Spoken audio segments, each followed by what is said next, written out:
Good evening. Welcome to the special meeting of the Livonia Public Schools Board of Education for July 8th, 2015. Sorry, we've had several this week. Mrs. Bonnefield, will you please take the roll? Mr. Centers? Yes, here. Mrs. Jarvis? Here. Mr. Johnson? Here. Mrs. Laura? Here. Mrs. McDonald? Here. Mrs. Bonnefield is here. President Burton? Here. We have a quorum. Thank you.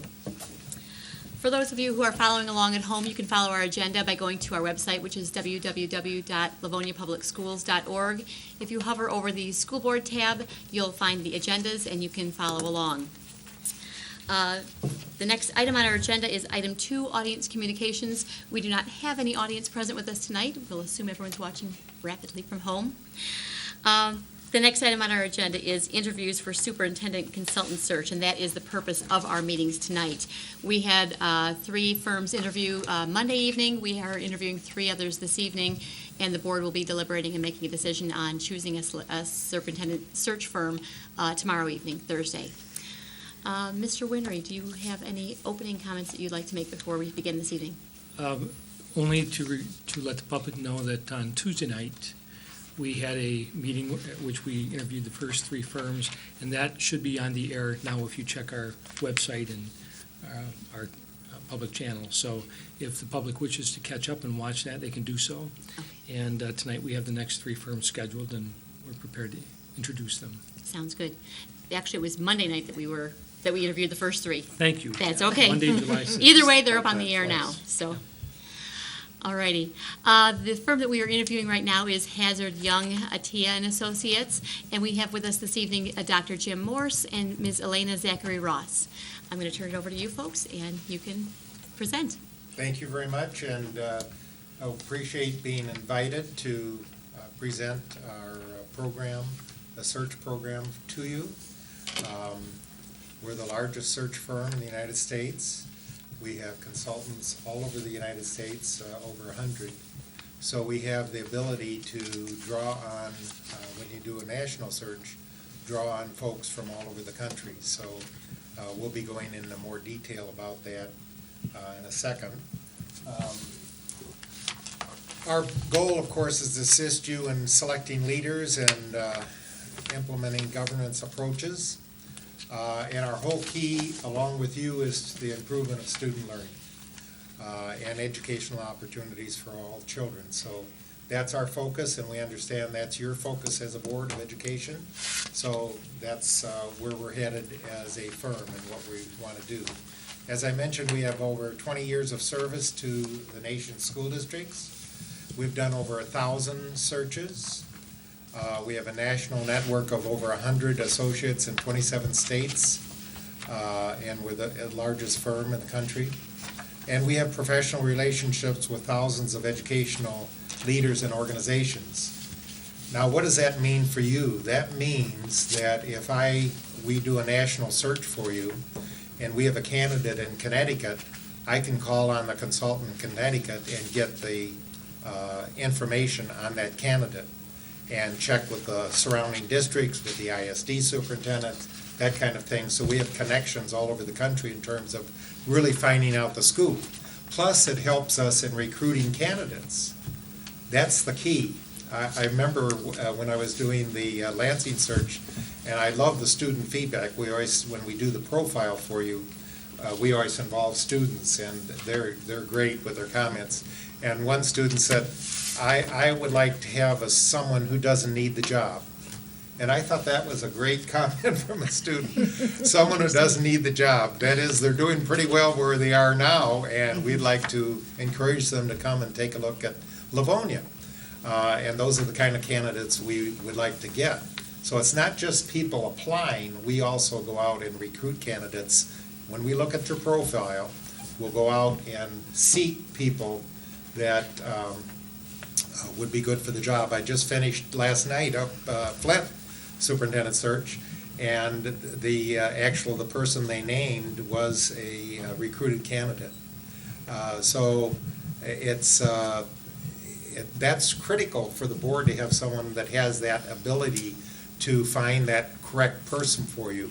Because again, you don't want just someone who's putting an application in, I want a job somewhere. anywhere, please, you know.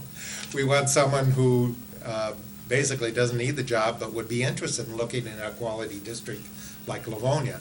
And I'm really excited about this search. Number one, the timing's great for me after finishing up Flint. But secondly, you're a quality district, and I think we can really find some outstanding people that would love to come to Livonia. So that, for a search consultant, that's great, because so many of the districts we work with have deficits and are dealing with a lot of issues and that kind of thing.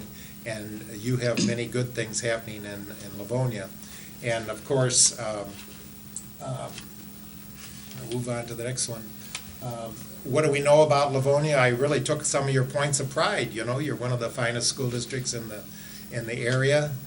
You are an accredited district. You have a graduation rate of 90% plus.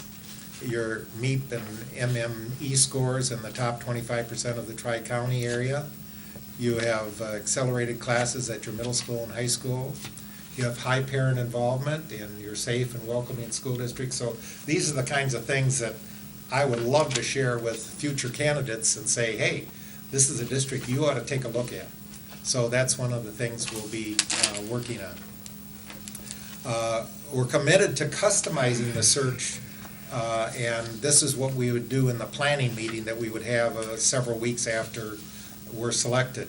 We would get together with you and work on the timeline. And let me just take a quick look at the folder in front of you. Number one, we're a research-based organization also. We have a tremendous research organization. We're housed on the North Shore of Chicago, and we have offices also in California and also on the East Coast. So we have a lot of research on effective superintendents, so we're providing that for you. Information that you can take a look at when you have a chance. The next thing on the right side is our flow chart in terms of the process that we go through, and I'll go through that in a little bit. We also offer to you, and most districts take advantage of this, we put a survey on your website, on your local district website, so that we can get characteristics of the superintendent that the community is interested in. And we'll get to that profile, developing that profile, but this will go on the website. And I think in Lansing, we had over 500 people participate. So if you want transparency and community involvement, that's a great way to get people who might not be able to go to a community meeting or that kind of thing. We also get that part. So we use that survey plus the interviews that Elena will be talking about to complete that profile. Then at that planning meeting, the next sheet on your right side, we'll develop a search calendar with you. And so we'll go through and basically start at the end point, what is the date you want the new superintendent, and then we'll work backwards in terms of how much time it's going to take us to provide that information. The last part is a very important part, particularly nowadays. It was particularly for Flint also. We do an extensive background search on each candidate. And we do a basic search, which is $850. And if you want both, then we also have added the social media and news search also in the candidate. So we're going to pick up news articles, social media information on these candidates, and they chose to have both of their semifinalists have the full background search, and they wanted to make sure they did their due diligence. And so this is an excellent background search. We do a credit check, we do criminal and civil court checks, we do driver's license checks, we do a total background search on the candidate, plus the social media and the media search on the candidate. So you can be assured as a board that you have a full background check on these people, because my key element is I don't want the board to be embarrassed in any way whatsoever. So in addition to my reference checks I do, and talking with other colleagues around the nation and so on, we offer these extensive background checks. And it really is critical to make sure that the person coming in is who they say they are. And there aren't any secrets in their background that would embarrass the community or the Board of Education. So that's something that I think is really critical and important for you to consider. So if we were selected, we'd have that planning meeting and go through all of these processes that we go through as a search firm to find the best candidate for you. And I would also say that this is one of, if not the most important decision you will make as a board, because you're providing a school leader, and hopefully you can have another leader who would be here at least 11 or 12 years, as your last person was. You're very fortunate to have someone stay that long and provide that continuous leadership, because when I look at districts that are successful in terms of improving instruction and improvement in achievement for students, the consistency in leadership is critical to that particular process. I was in East Grand Rapids for 25 years, so maybe, quite a long time. But it's really critical because people knew that when we planned something, we were going to follow through with it. And it wasn't just going to be a 2-year process of, boy, I'm glad he's gone and now we can do something else. And so it's a continuous leadership process. Going on then, our experience in Michigan. As you can see, we've done many districts in Michigan. We did, just completed Flint. I did a couple searches for Oakland schools. Finished last year, a year before, Portage schools, which is probably somewhat similar to Livonia in terms of a little smaller than Livonia. So you can see that we have experience with many school districts in Michigan. And Lansing was superintendent of the year. Yes, and the person we selected in Lansing, well, that's an interesting story, because actually I aborted that search and said to the board halfway through, I said, I think you have a good candidate right here in the interim. They said, well, aren't you interested in making more money by finishing the search? I said, that's not my purpose. My purpose is to get you the best person possible, and I think you have a person here who has a plan for the district, and I would recommend that you stop the search now and hire her. And that's what they did, and she, as Elena said, became superintendent of the year. So I'm going to do what's best for your district, not because I need the job or need the money kind of thing. So a little bit about, this is my background. I'm a senior associate with Hazard. And you can see my academic background. Superintendent of East Grand Rapids for 25 years. I was in West Bloomfield as assistant superintendent. Was a professor at Michigan State University and Western Michigan University. A consultant just in the last 2 years for Michigan State University and the Michigan Department of Education. And so I've worked with priority and focus schools the last 2 years in that particular program. And then prior to that, I was on the North Shore of Chicago in Highland Park and Evanston, and was a principal in that area, and also a professor at a national school of education there. Elena is currently superintendent of Muskegon Heights Public School Academy. She was assistant superintendent in Van Dyke Public Schools, and you want to give the rest of yours, Elena? And I think that's something really unique about this company, is that there's current educators. I know that the board has previous principal, teachers, and it's important when you're selecting an educational leader to have the educational background. I was a teacher in Detroit Public Schools. I was a teacher consultant and a psychologist with Van Dyke Schools, an elementary principal, middle school principal, assistant sup over curriculum and instruction, and was recruited again looking for the unique styles of people to go to Muskegon Heights in their unique situation to start the new district as the superintendent for the last 3 years. So to me, the important part is, if you don't know what that role is about, that day-to-day role, it's very difficult to find a good person, a good fit, and especially to work closely with the board. When you see a person has been here for 12 years, it doesn't just say, and you haven't had an outstanding superintendent, but it also tells about the board. your health, your health as a board, and board health is so important.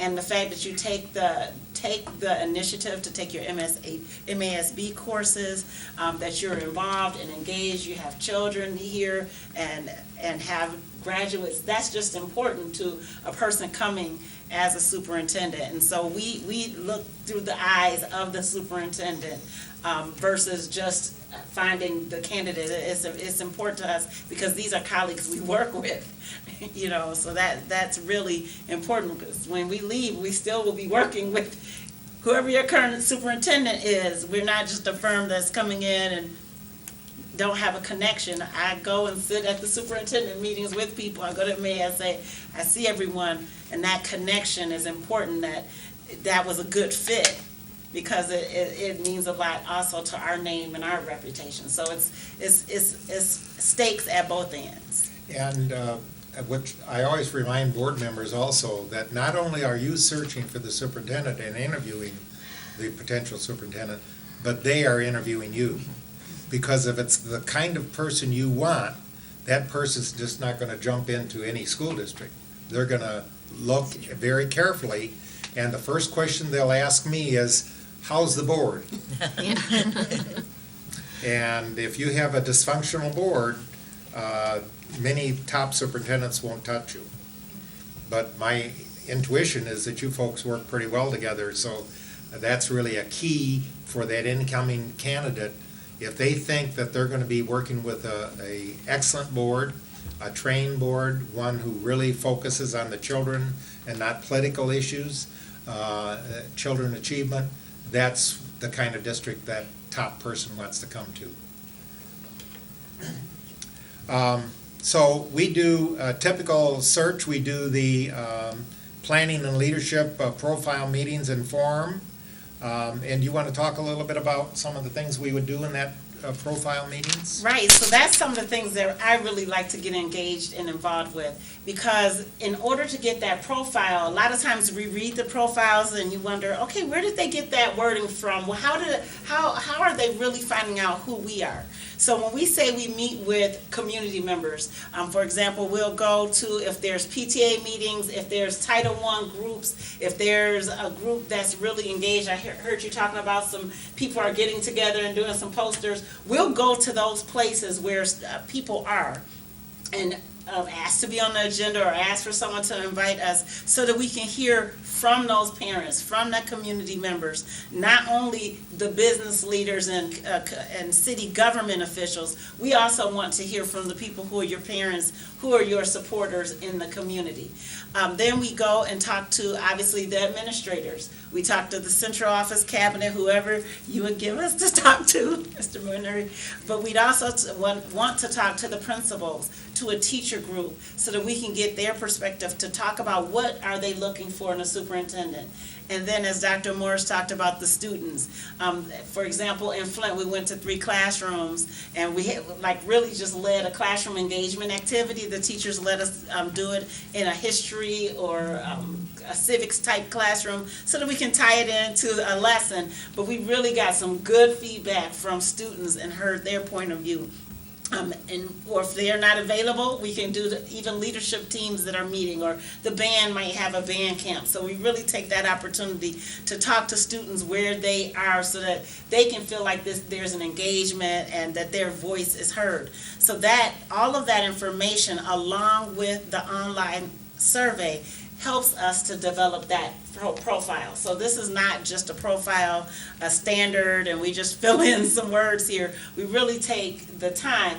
And the most important, other than the students, because the students, I guess that's just all while we're here, and they tell a story about the organization, the school organization. But then we have the individual board member meetings. So then you can talk about what your thoughts are and some of the things, characteristics that you're looking for in that search. And the nice part is that the information from the profile comes back as far as groups. So the people are pretty candid with us. So the students, there's not nothing where we know who the person is. teachers, administrators, they feel like I have a voice that was heard and it's been brought to the board and they heard what I had to say. My board was interested in what we had to say. And I think that really just is important to people when they think about accepting a new leader. They feel like they had a part in that conversation. And if they have recommendations for a person, then we will follow up on those. Also, there's a place where they can do, that's confidential, we get that information. But also then there are comments from the survey that we tabulate, and also all the board members get all of those comments that people have made on that survey in addition. So it's quite a big, we're in the district for 2 or 3 days working with all these various groups to get that input. And we ask your communication person to help us set up all those different meetings and schedule all those meetings. But it's really worthwhile. And then we come to a board meeting and present that profile to you and say, this is what your community, this is what the board, this is what the administrators, teachers have said they would like to see in a new superintendent. So it's quite an interesting process. And so we want to stay on target here. So go one more there, yeah. So then we have basically 4 phases for the typical search process. We talked about the planning phase and meeting with you, and then doing the selection procedure criteria. Then we do the recruitment stage, and this is going to take, usually I like to have at least 4 to 6 weeks for that to be out in the nationally and in Michigan in terms of the recruiting people, because you have to get the word out. So we'll go on the MASA sites and school board sites. We'll go on the national sites. Now, you can do, and there's information in your booklet about advertisements, and you can do some national advertisements. I, quite frankly, don't put a lot of value in those. They're very expensive, like Education Week. Some high-profile districts sometimes like to do that, but people do everything by computer nowadays. So I think if we go on the AASA site, the national site, and that's pretty reasonable, a couple $100, and all of these state sites, and our own website, HYA, has a national site also that we have hundreds of people that would apply to those positions on our site. So that, I think, but you could choose to have some additional advertisements if you'd like. Then the selection phase, we would talk with the board about how you'd want that process to go. Normally, we would recommend that you have, that we narrow down to 5 to 6 candidates for you to look at.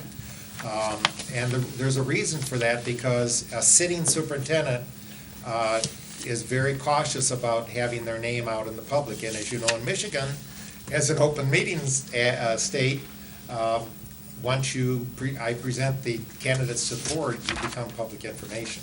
So it's very critical to protect those candidates up until that point.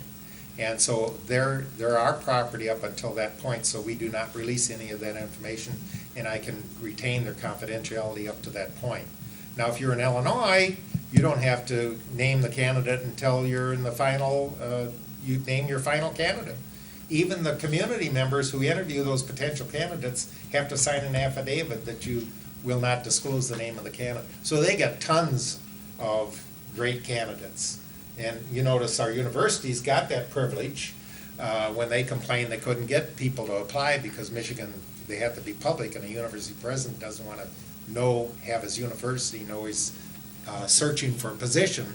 But unfortunately, they did not give that to the public schools. So anyway, we'll try to work within that process. And then the appointment phase, by the way, in the selection phase, we'll help you with the interview process and go through the interview. You'll get a notebook. Each of you will get a notebook that goes through the whole interview process, typical questions, and I'll do a workshop with you telling you what are legal questions, what are not legal questions, and it'll give potential questions you can ask, and that whole process is outlined in that notebook, and each board member will get one of those. And then the appointment phase, We can talk about whether you want to do a site visit, finalization of contract, and then the background checks, whether you want them on your 2 semifinalists or just the final candidate, that kind of thing. So that's the typical search process. I'm going to go quickly through here because we've already covered many of those things. Let's go to the next one. I talked about those. If you have questions about this, I want to leave some time for that. The appointment phase, okay. And then we'll assist normally your attorney would help with the negotiation of the contract, but I can provide a sample contract and tell you what typical boards do in terms of the contract and that kind of thing, because that's also critical. So in terms of communication, we'd like to have a contact person that you would have. Many times it's the board president, but it could be a district office person, but normally the board president.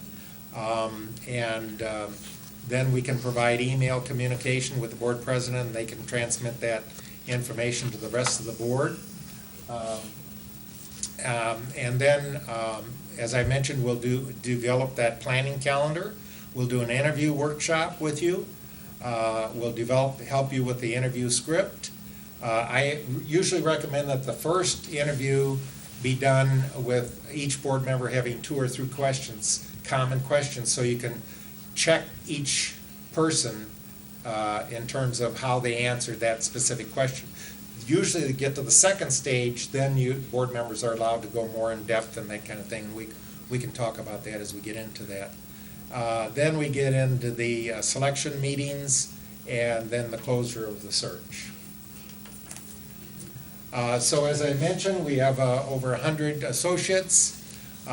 We can recruit current and emerging educational leaders, and we can get additional information beyond just what's on the application. Because guess what? Most of the information on the application is very positive. Surprise.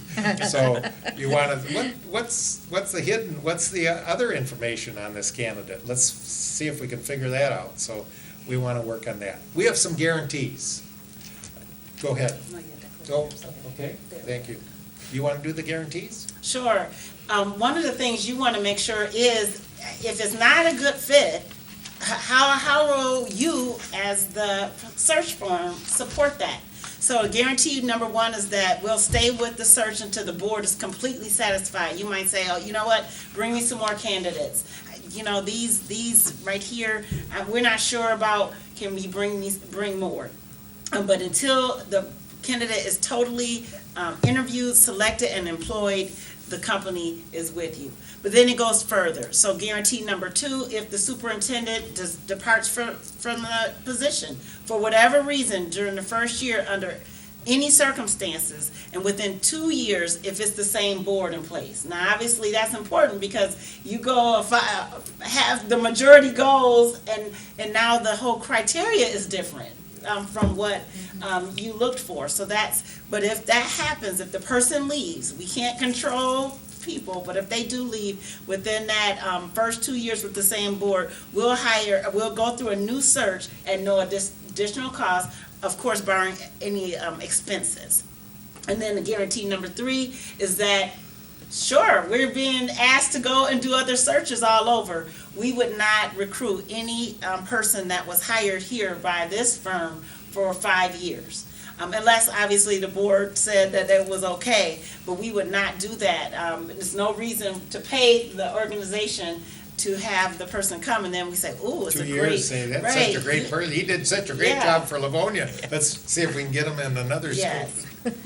So I think that's pretty critical to have that information. The costs for the search are set fee plus expenses, and we'll work with you to the end of the program with all materials and support provided. The additional expenses, again, if you wanted additional advertisement costs, associate travel, candidate travel, of course, if you bring out-of-state people in, that's going to be a little more expensive. Or if you do a site visit in another state, that would be more expensive.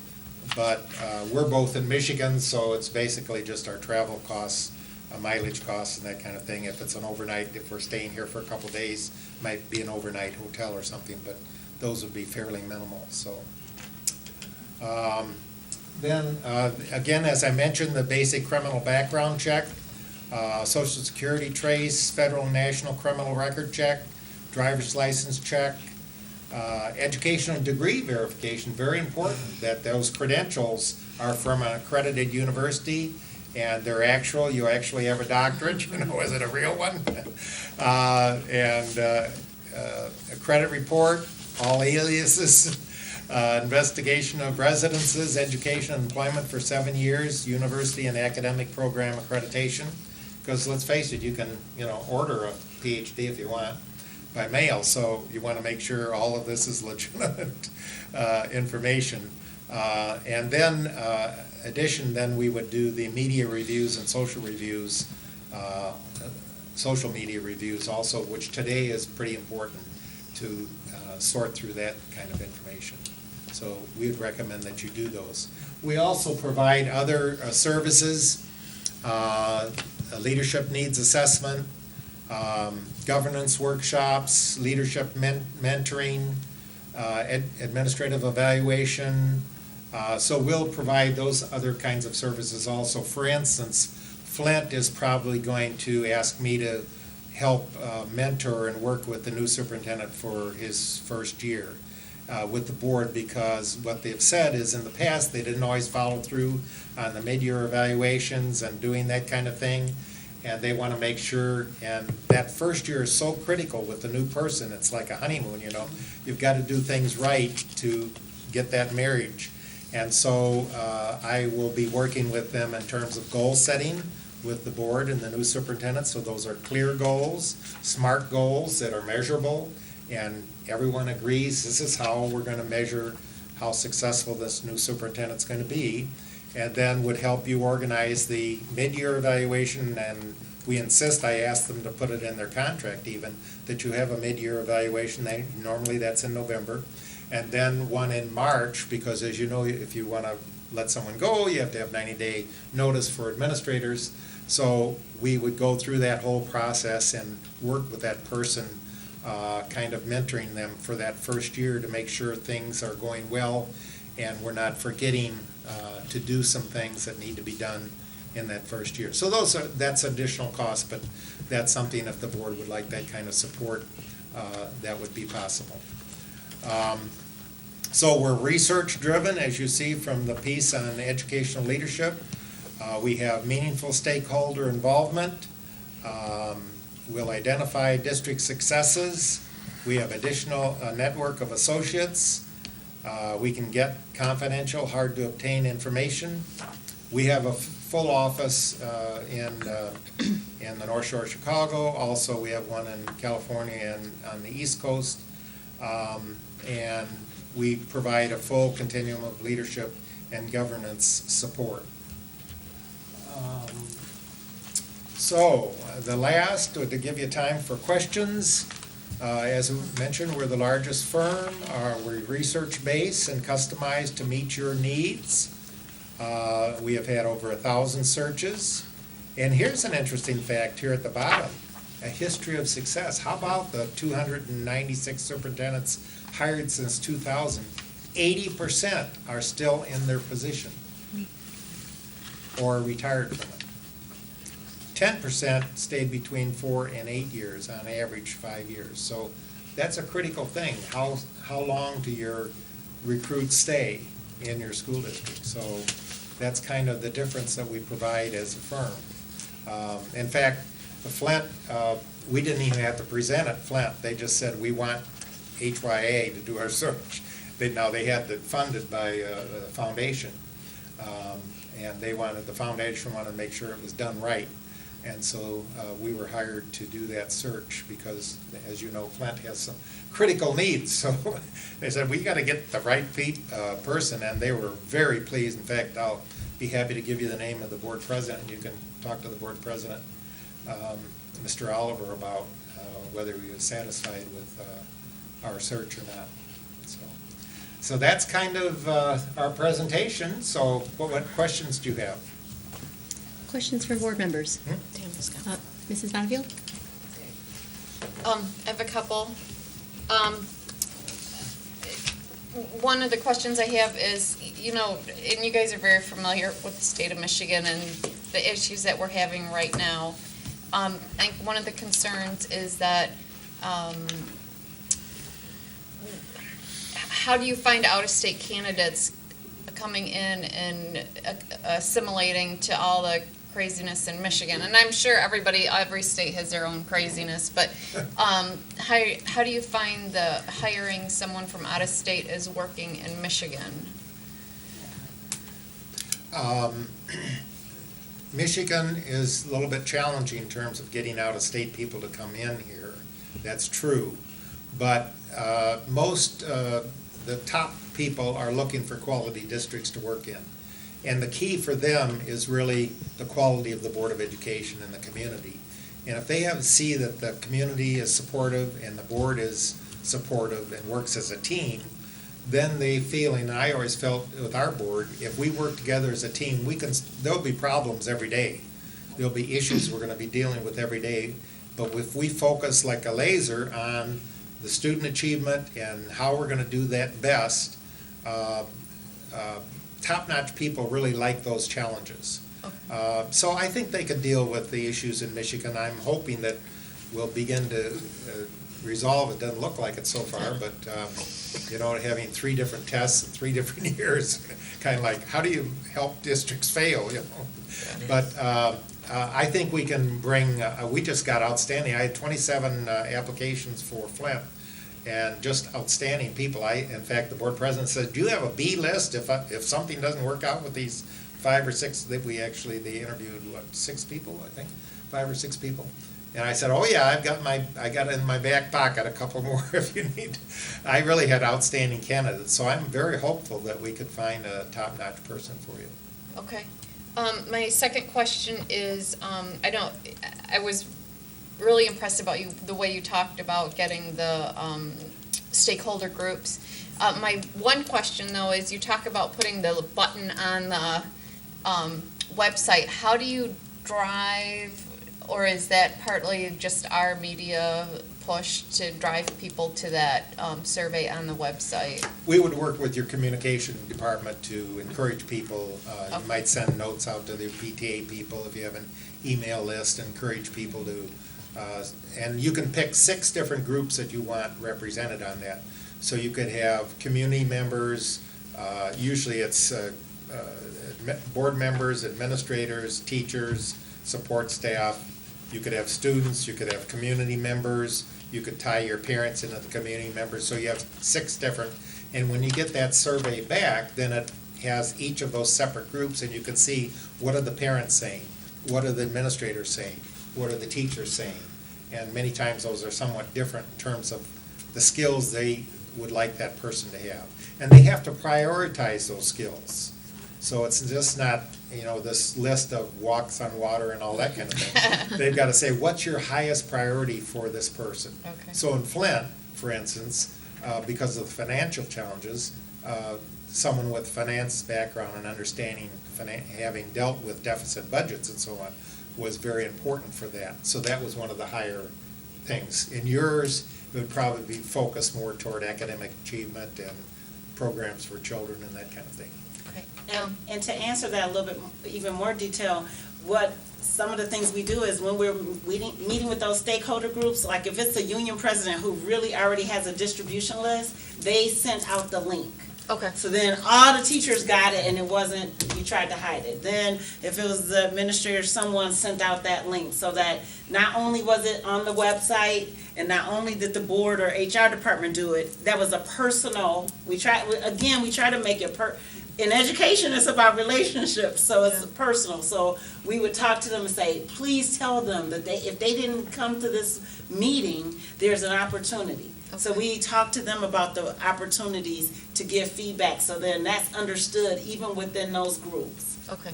And my third question, and I read, correct me if I'm wrong, there's a price match guarantee that you have, yes? That's not, I'm the wrong one. A price match guarantee? Was yours, you would meet Do you guys know? what I'm Yeah, talking- it was Oh, in there. Yeah. well, we would take a look, if you had another firm that was, a little less expensive, we would try to meet that if possible. Well, and my question is then, how do you compare apples to apples? Because I know everybody has a different, everybody has a Yes. different method. And obviously, how do you match that up in order to determine that? Well, we'd have to look at what they're providing for what their fee is. Okay, What do they include in that fee? okay, And what do they exclude? And we'd have to figure that all out. okay. All right. Thank you. All righty. Other questions from board members?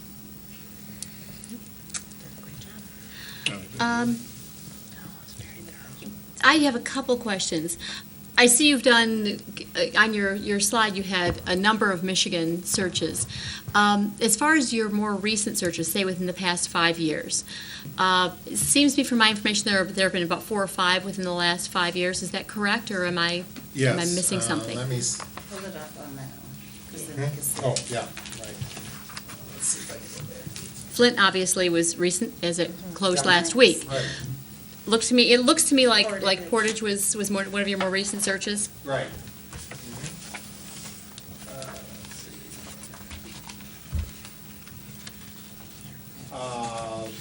Whoops, we already had Flint in there, sorry, it's twice. Yes, more recent searches, most recent was Grosse Pointe, Zeeland, Oakland Schools, Flint, and Battle Creek and Portage Okay, were our Okay. most recent searches. okay, so those are within the last 5 years or so? Right. Okay, all righty. The ability to actively recruit is a high priority for me, because I have no doubt that when this job is posted, we're going to have a number of applicants. And you did discuss this. How assertive would you be in terms of going out to recruit candidates that you think are appropriate for this job? Well, having been a superintendent in Michigan and taught at universities, and part of the Courageous Journey, I was a staff member of the credentialing organization for superintendents. I'm knowledgeable about of many of the superintendents around the state of Michigan. So yes, I would be very active, and Elena also, in terms of contacting people. I would call ISD superintendents and others to see if they had top-notch people that might be interested in this position. So we would actively Okay. go and try to recruit. Plus, we would talk to some of our consultants nationally and see if they had any outstanding candidates that might fit our profile for a candidate. Okay. And then my last question is, how often will you folks be on site? Because I noticed in your resumes, you are both working professionally in the education field also, which is a plus, but at the same time, that means you have a job commitment elsewhere at the same time that we may be having activities going on site for Livonia Public Schools. Where do you see yourselves? Well, And great is there a question. conflict there, or in terms of time that you're committed to 2 places at once? He's retired. He retired from. Okay, I thought you were working still 25 a professor. yeah, Okay. 25 years. No, I'm at, not teaching right now. Okay, I thought you were still No, teaching. This is basically my full-time position. Yes. I was working for Michigan State for a couple of years, last couple of years, and that has ended. Okay. As of December, so this is my full-time job. Okay, so would you be our lead consultant Yes. on this? Okay, and I assume that you would be assisting? I would use her for Yes. particularly the profile program and to the people. talking Okay. with her over about the candidates and asking her to assist in terms of recruitment and that kind of thing. Okay, that makes, So, but I would be the lead candidate, and we would probably be in the district, I think I'd mentioned 6 or 7 times, but as much as needed, you know. Okay. If I needed to attend a board workshop or something, I would make myself available. okay, all righty. I thought you were still employed teaching yourself, and that's where some of my confusion came in, so, or concern anyway, so. All righty, are there other questions from any of the board members? Mr. Johnson? Thank you. Just to follow up on that, Dr. Morris, are you engaged in any other searches in Michigan at the present time? I'm doing a search for a charter district down in near Romulus. but I've actually completed that search, and they have the candidates. They haven't interviewed those candidates, but I've done all the research on that one. And I'm doing an organizational study for them to look at the organization of their district. But that's the only other one I am doing right now. Okay. Any other questions from board members? Alrighty. Thank you very much for coming in and presenting a very thorough proposal and taking the time to be with us. As you know, and as we said earlier, we have a total of 6 firms that we are interviewing, and we are going to be deliberating and coming to a decision. That is the plan for tomorrow evening. So, thank you very much. I appreciate it. Thank you. Yeah. And Thank you. good luck on all of this. This is, you look like you're prepared, well organized, so I Yes. know you're going to go through this smoothly. That's the idea. It'd be fun to work with you. Thank you. Thank you. To those who may be watching from home, we are going to be taking a brief recess, and we will be reconvening at 7 o'clock with our next interview. Thank you.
Good evening. We're back from our recess. We are going to continue interviewing search firms for our superintendent opening that we have. We have with us this evening Carl Weiss, who's the Executive Director of Metro Bureau, and Tony Marasco, who's the Associate Executive Director. Mr. Winry, would you like to add anything before we begin? No, ma'am. All righty. Thank you, folks, for joining us. We appreciate your detailed proposal and your time that you're going to spend chatting with us this evening. So we're going to go ahead and let you present, and then hopefully we'll have some time for some questions and answers. Great. Well, thank you, Colleen. It's a pleasure to be here, and I want to thank all of you for your thoroughness and diligence and for this opportunity tonight. We're probably the only firm that is not a specifically dyed-in-the-wool superintendent search firm.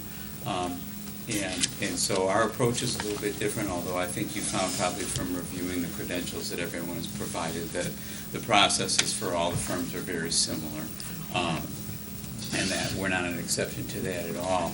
A little bit about the Metro Bureau. I know you've all heard the name before because we've been around since 1946, and Livonia has probably been a member for close to that long, if not the entire period of time. But we are a non-for-profit. We're affiliated with Wayne State University. Our offices are in the Department of Educational Leadership at the College of Education at Wayne State. And we were formed in the 40s because the needs and the issues that impact school districts in our part of the state tend to be a little bit different than the rest of the state. So I would never take anything away from the statewide organizations, but because our geography is a little bit different, our population density, our population makeup and demographics is different, and our cost structures are completely different in this part of the state. Having an organization, our full name, the Metropolitan Detroit Bureau of School Studies, to do research, help districts with those types of things is really our mission. And what we try to do, we like to tell people that we help school districts in the efficient management of both human and physical resources. And we got into the superintendent search business several years ago because that seemed like another way to add value to the cost of membership for us. And one of our partners is not here. Doug Preddy's the third leg of the search team here. Doug's also an associate director. We're all retired school administrators. Doug and I retired as superintendents. Tony retired as deputy superintendents, all from within the Tri-County area. And between the three of us, we all have a very strong background in human resources. We figured that we had over 50 years of human resource experience between the three of us. So while many of the search firms, the consultants come and go, we're kind of here for the duration. And we just thought that this is something that we could do a good job at. And because you're already members, and our business model for this is a little different, our cost structure is much more efficient than the other ones. We don't have to fly across the country, yet we are capable of marketing on a national basis. And I know that a district the size of Livonia, that's certainly something that you probably want to do. Our reputation as a service organization, what most people know us for, are the seminars and conferences that we provide to our member districts. We have a very strong, very vibrant human resources group. We also have a parallel group in curriculum instruction, and your own Sheila Alice has been very active on our group. And you've been very active in our human resources group as well. We have a strong commitment to serve our members. We have 66 members, so there are 83 districts in the Tri-County area. 66 of them are Metro Bureau members. We also work with Wayne County Community College, Oakland Community College, and also Oakland University is a very vibrant part of what we do.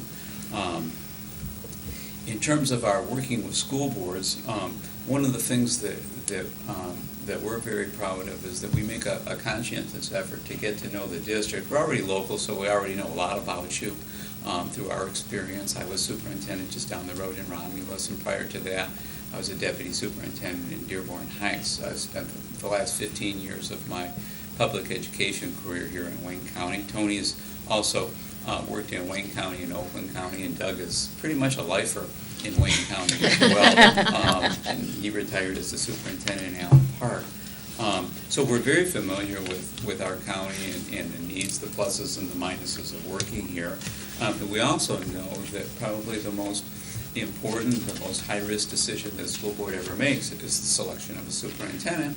And we know that you have not had to make that decision in a very long time. So it's a pretty scary adventure for you, I'm sure.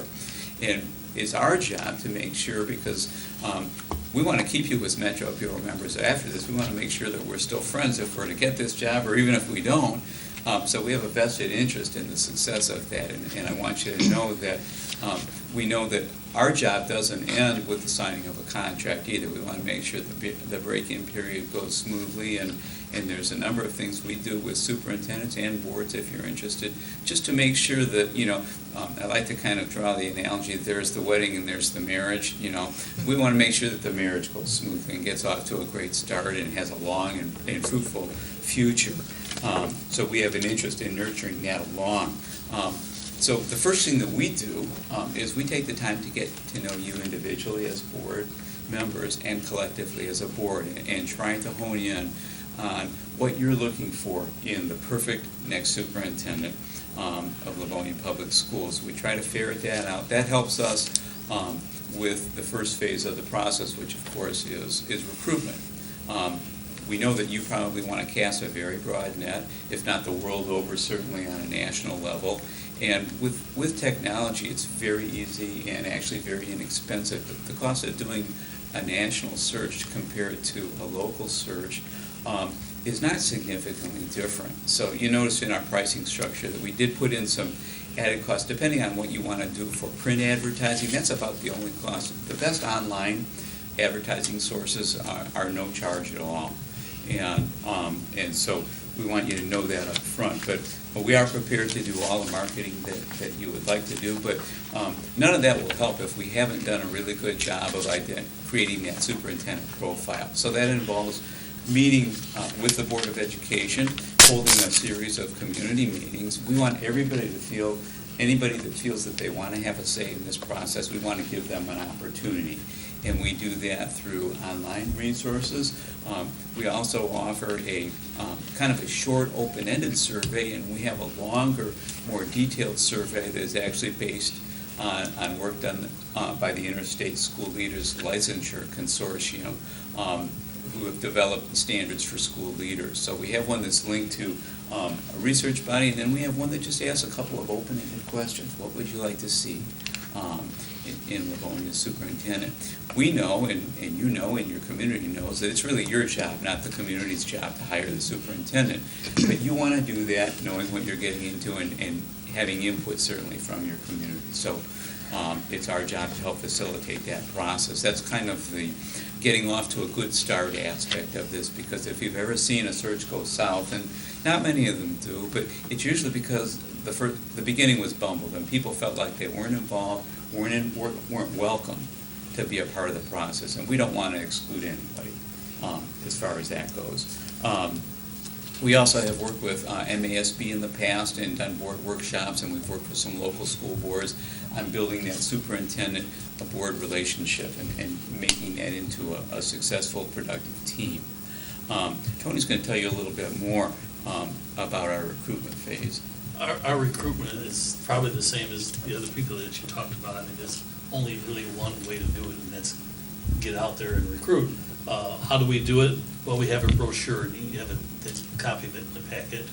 Everybody puts together a brochure. Again, the information we gather from you helps us to build that marketing strategy.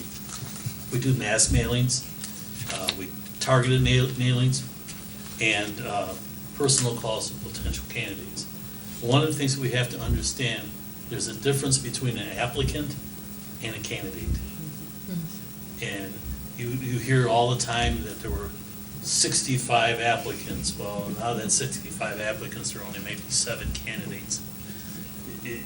And that's our job, to separate the applicant from the candidate based on what information we gather from you on the profile that you want to see in the superintendent.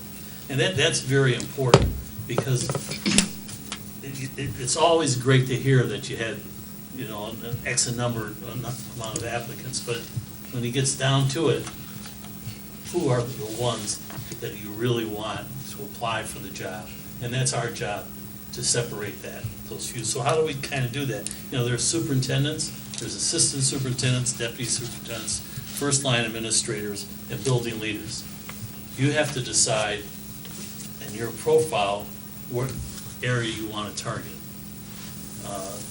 A district of this size, you might want to target a sitting superintendent, or maybe not. Maybe you want to go outside the box. Those are kinds of things that you really need to think about when you decide the profile, because there are a lot of superintendents now that haven't come from an educational background. Maybe you want to go in that direction. Or maybe you want a sitting superintendent, someone with experience, possibly a small district or a district your size, or someone from outstate be coming in. Those are all part of the profiles that it's very important for you to think about, because only you can decide that. No one else can decide where you want to go and what area you want us to target. We maintain candidates' confidentiality to the extent allowed by the Open Meetings Act. We really don't want to get those names out there until right before they're interviewed. People put themselves out on a limb when they apply. It could cost them a job sometimes, and especially if you see people that are applying, don't get jobs. You know, you gotta kind of hold that back, which is very, very important. We have, like Carl said, because we've been in the business this long, I know I don't look old. We have maintained a lot of contacts, and because of the Metro Bureau, we've continued with those contacts. Other people who are retiring, the only thing they're doing is searches. We do something else. So our contacts are extreme. We meet with Oakland County administrators at least once a month, Wayne County administrators, Macomb County administrators. We go to their actual meetings. So we maintain that contact. We have the Council of Chief Negotiators. We have the Council of Academic Leadership maintaining those contacts. In my other life, I'm also the Executive Director of the Michigan Negotiators Association. So I have a statewide contact of first-line administrators across the state. And in fact, this weekend I have a meeting. So those are the kinds of things and the contacts that we have. What's key is that because the three of us, and when I say the three of us, those are he should be sitting right here, but he's on the Danube. Yeah, how nice. He offered to come back. Yeah. Because what you get is what you're seeing right now. We don't go out and hire somebody else to do the searches for us. We are the search team. So he's the lead because he's the full-time guy. Doug and I are the part-time guys. That we come, that's it. We're the ones. So, and we have that experience, the HR experience. We've been a lot of hiring in our lifetime, and we know what flags are there and what to watch for. So that's very important to us. Where we can advertise anywhere. Like Carl said, it's because of the technology these days, it's easy to extend that. The basic cost of going nationally is the ad in the Educational Weekly, which is an expensive ad. You don't want something this big, you want something this big. So it's a little bit more expensive in there. But most everybody advertises on the MASA board, and from there, it just expands. People who want a job, people who want to come to Livonia are going to see the posting because they're looking for it. It's our job to take those applicants and find the candidates. So how do we do that? One of the things we do is we have a screener interview on the phone. Carl calls, or Doug and I will call, and we review the credentials and the reputations and the ratings from a 30-minute one-on-one interview with each candidate. They're assessed on 7 leadership skills: relationship skills and student focus skills. So you get to look, it's, what is it, about 30 minutes? Takes about a half an hour. Yeah. You get to know a lot about somebody. First of all, a phone interview is very difficult to do. If you're on it's even more stress doing a phone interview than it is a face-to-face, because you're not seeing anybody, you don't see their expressions. So it's hard for somebody to do that. When I tell people that ask me how do you do a phone interview, I always tell them, stand in front of a mirror, because you see yourself, you become more animated. So those are the things that you really can listen for in a person's voice, and sometimes you get more out of them when they talk and they're more relaxed. So from that, we do that leadership skills out of that interview, and then we do reference checks from what they give us and names that they don't give us. Because of our contacts, we know just about anybody around here across the state where we can call somebody, and we always call their immediate supervisor, whether it be the board president or a superintendent if they're first line. We always make that call, even if it's not on their reference list. That's very, very important. And one of the questions in the screener interview is there somebody we shouldn't call? So we want to make sure they're a candidate and that they're ready to. At your discretion, we can have subcommittees involved, looking at all the applicants or candidates that were recommended by our team. So we will probably recommend 5 to 8 candidates from the applicants for your perusal. And back to Carl. And just a couple of other details on that. There are a couple of options for the board, and again, that's part of our getting to know you phase in terms of the level of involvement that you want to have. We're just wrapping up the search in Garden City, and we started working with a subcommittee, the board, to do some of the preliminary thing because, like you, they were feeling very pressured about the timing and the sudden departure and having someone to start the school year, and I know you're all feeling that, the weight of that on your shoulders. So it's working through those kinds of things and, and working backwards, but also building a resource base. As Tony mentioned, we're active in a lot of networks. I was very active in MASA, just like Randy. We used to follow each other to Lansing on a regular basis. And I've retained those ties usually more often than not. Myself and one of my friends who was also a retired superintendent, Suzanne Klein from Grosse Pointe, who now is a professor at Oakland University. We do presentations and breakout sessions at MASA each year. So we have superintendents who know us, who might be looking from outstate to come back to the Metro Bureau area because that was home once upon a time, or they may be looking for a new challenge. They've worked in a smaller district and would like to move up to a big district. But people know our reputation. They know that we're confidential. They know that if they tell us something in confidence, they're not going to read about it on Facebook or in the newspaper the next day or anything. And so we have a nice pool of candidates. And I think if you followed some of the things that have gone on with Dearborn recently and maybe you follow Garden City, you know that there aren't people lining up for these jobs. It requires some recruitment, and it also requires a trusting relationship so that they know that we will be honest with them about what they're walking into, and we will be. We don't try to sugarcoat anything. These are tough jobs, and they're not for everybody. But we try to be honest. But the other thing that we know is that some of the best candidates for this position are people that, like your own superintendent, may have gone on 5 or 10 or 15 years and never interviewed for anything. So not only do we work with the board, we work with the candidates. We want you to see them at their very best. We would hate to set up a very talented superintendent candidate who has had no experience interviewing in the last 5 or 10 years and have them fall on their face in front of you. That would be a real crime and a real lost opportunity. So we work with our candidates. We don't give them the answers to the questions. We don't give them the questions, nothing like that. But we coach them along, and based on information that we glean from the screening interview, Tony and I both have been trained in Gallup and Ventures Friends Excellence, so we've had that in our backgrounds as part of our HR career. So we know about listening for certain elements in their responses, and we know how to figure out what that tells us about candidates. And so we also know where to probe on some things that we maybe didn't hear the first time around. So that's all part of the selection process. So if the board wants to be deeply involved in the selection, some boards want to see every application. Personally, I think that that's a big waste of your time and your resources.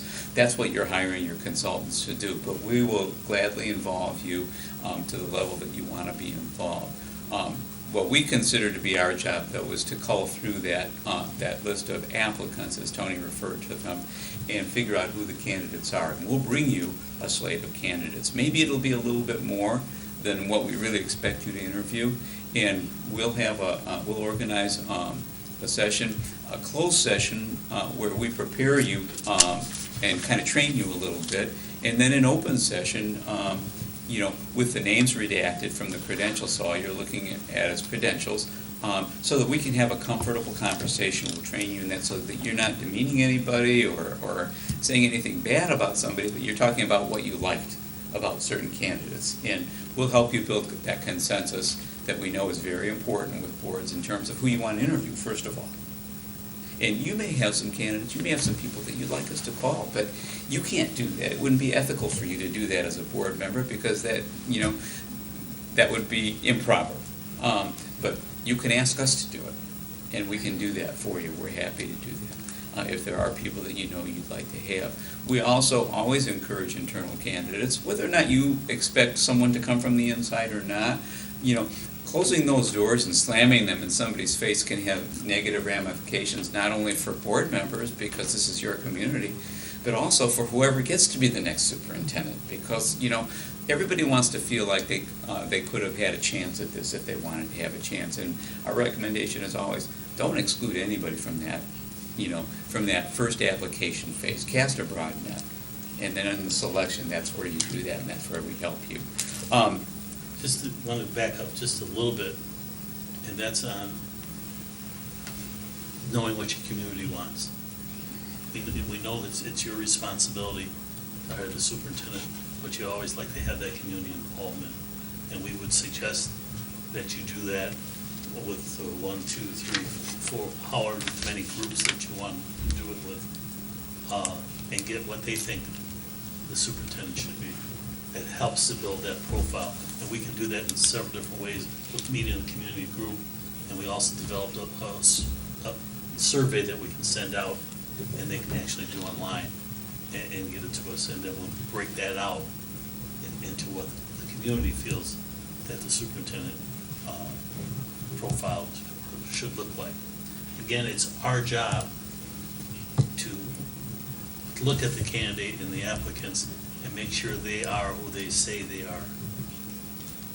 And I do a Google search on every one of the applicants. As soon as they come in, I'm just on there, and you'd be surprised what you find, you'd be surprised what you don't find. And I guarantee you have employees who will also do the Google search on every one of them. And they'll come and tell you. Yeah. So that's important for us, for you to say, hey, Martha came in and said Tony had some problems in West Bloomfield. Well, we should know that, and maybe I already know about that, and I can explain it to you. And we've had that happen, and because we do that search, that research on each candidate, we can tell you that, well, it happened, but it's not as big as that one was, or yes, that's true, and they've been eliminated from the process. So those are the kinds of things that's our job to find out if they are who they say they are. The other part of the selection process is we suggest that board members, it's always nice if you can show up when we have those community input meetings. You don't have to show up and bank as a full board, but if 1 or 2 or 3 of you are interested and available, we encourage that too. People like to see you there. Even though they know that we're the messenger and we'll relay the message, they want you to hear it directly from them. So that's always a plus in the way we do those types of things. In terms of selection, one of the things that we also work with you on is the salary schedule for the superintendent. We know that although you're not a deficit district, we know what's happening to your fund balance, and we know that you're asking your employees to give concessions, and there's pay freezes, reductions in insurance. We know that that's our current reality, and we want to be realistic. Every search firm will tell you, to pay a lot of money for the superintendent, you'll get a better pool of candidates, and you will. But there are other externalities that might be on the negative side in terms of community perceptions about that too. And there are candidates that will work for less. We're not saying that you try to, get the lowest priced candidate, because this is not an easy job, and you want someone that meets your qualifications. And a lot of school boards want someone with a doctorate degree. They want to have an experienced superintendent. I know when we were talking with Dearborn before they started their search, because their newly departed superintendent was a non-traditional superintendent candidate, and that worked out well. They didn't want to close that door, and that was a very, turned out to be a nice 7-year run. Brian had a great run in Dearborn and did an outstanding job. That doesn't mean that every non-traditional candidate is a Brian Wisdom, though. And so not every board would be comfortable with something like that. So part of the selection is we work with the candidates to make sure that they know what they're getting into in terms of salary and those types of things. We don't tell them a specific thing unless you want us to. If you have a figure and you're not going to budge from that, my suggestion is let's get that out there. Let's not keep it a secret. Because there will be people that, there'll be school districts that say a regionally competitive salary, and we do benchmark surveys all the time for school districts, so we know what regionally competitive is. But usually one of the questions we'll get from candidates that call us up and want to know more about the search is, well, what do they mean by that? Make that real for me. So we like to be able to give them either a price point or a range. And again, you always want to build some flexibility into it, because if someone who really walks on water, who's already making more than what you anticipated paying, you don't necessarily have to match their price. But if you can show a little movement, to attract someone who you think might be really a terrific match for the district, we have ways of helping you to get to that point. So I mentioned already that we help prepare our candidates for the interview, because we want you to see them at the top of their game. We prepare you for the interview. The first round interview is highly choreographed. There's no flexibility in questions. We'll work with you on the questions. If you want input, if you have some questions that you want to make sure we ask, they're probably already on our list. It's usually between 18 and 25 questions that first round. We allow an hour for the first round interviews, because one of the things we worry about is fatigue on your part. We don't want you sitting through 5 consecutive interviews. 5 hours is too long, and you won't necessarily even know your way home after that, let alone be able to make a good, intelligent selection. So we try to stick to 2 to 3 an evening, and no more than an hour. We let the candidates know that the expectation is, 40 minutes, even though we'll allow an hour. Some of the candidates like to do a closing statement. We suggest that's a good idea. Anything that helps you to get to know them a little bit. And the more they talk, believe it or not, the more you're going to know about them. But we don't want to hear their whole biography, and we don't need their State of the Union speech either, all right? So we stick to very specific questions. We let them know that our expectation is that we will cover every question within the time limit, and we seat them so they're facing a clock. So the expectation is that they'll monitor their own time. And so we take care of all those things. As far as your job, we help you with a very rudimentary objective rating system. We know that there's an objective component. We also know that there's a subjective component. We can pick a very qualified candidate, but we can't pick the best match for the district. There's no one better suited than the Board of Education for that task. But we know that lots of people like to see numbers, and they like to see metrics on things. So we teach you a little bit of a rating system. It's a real simple binary system that'll give you some input.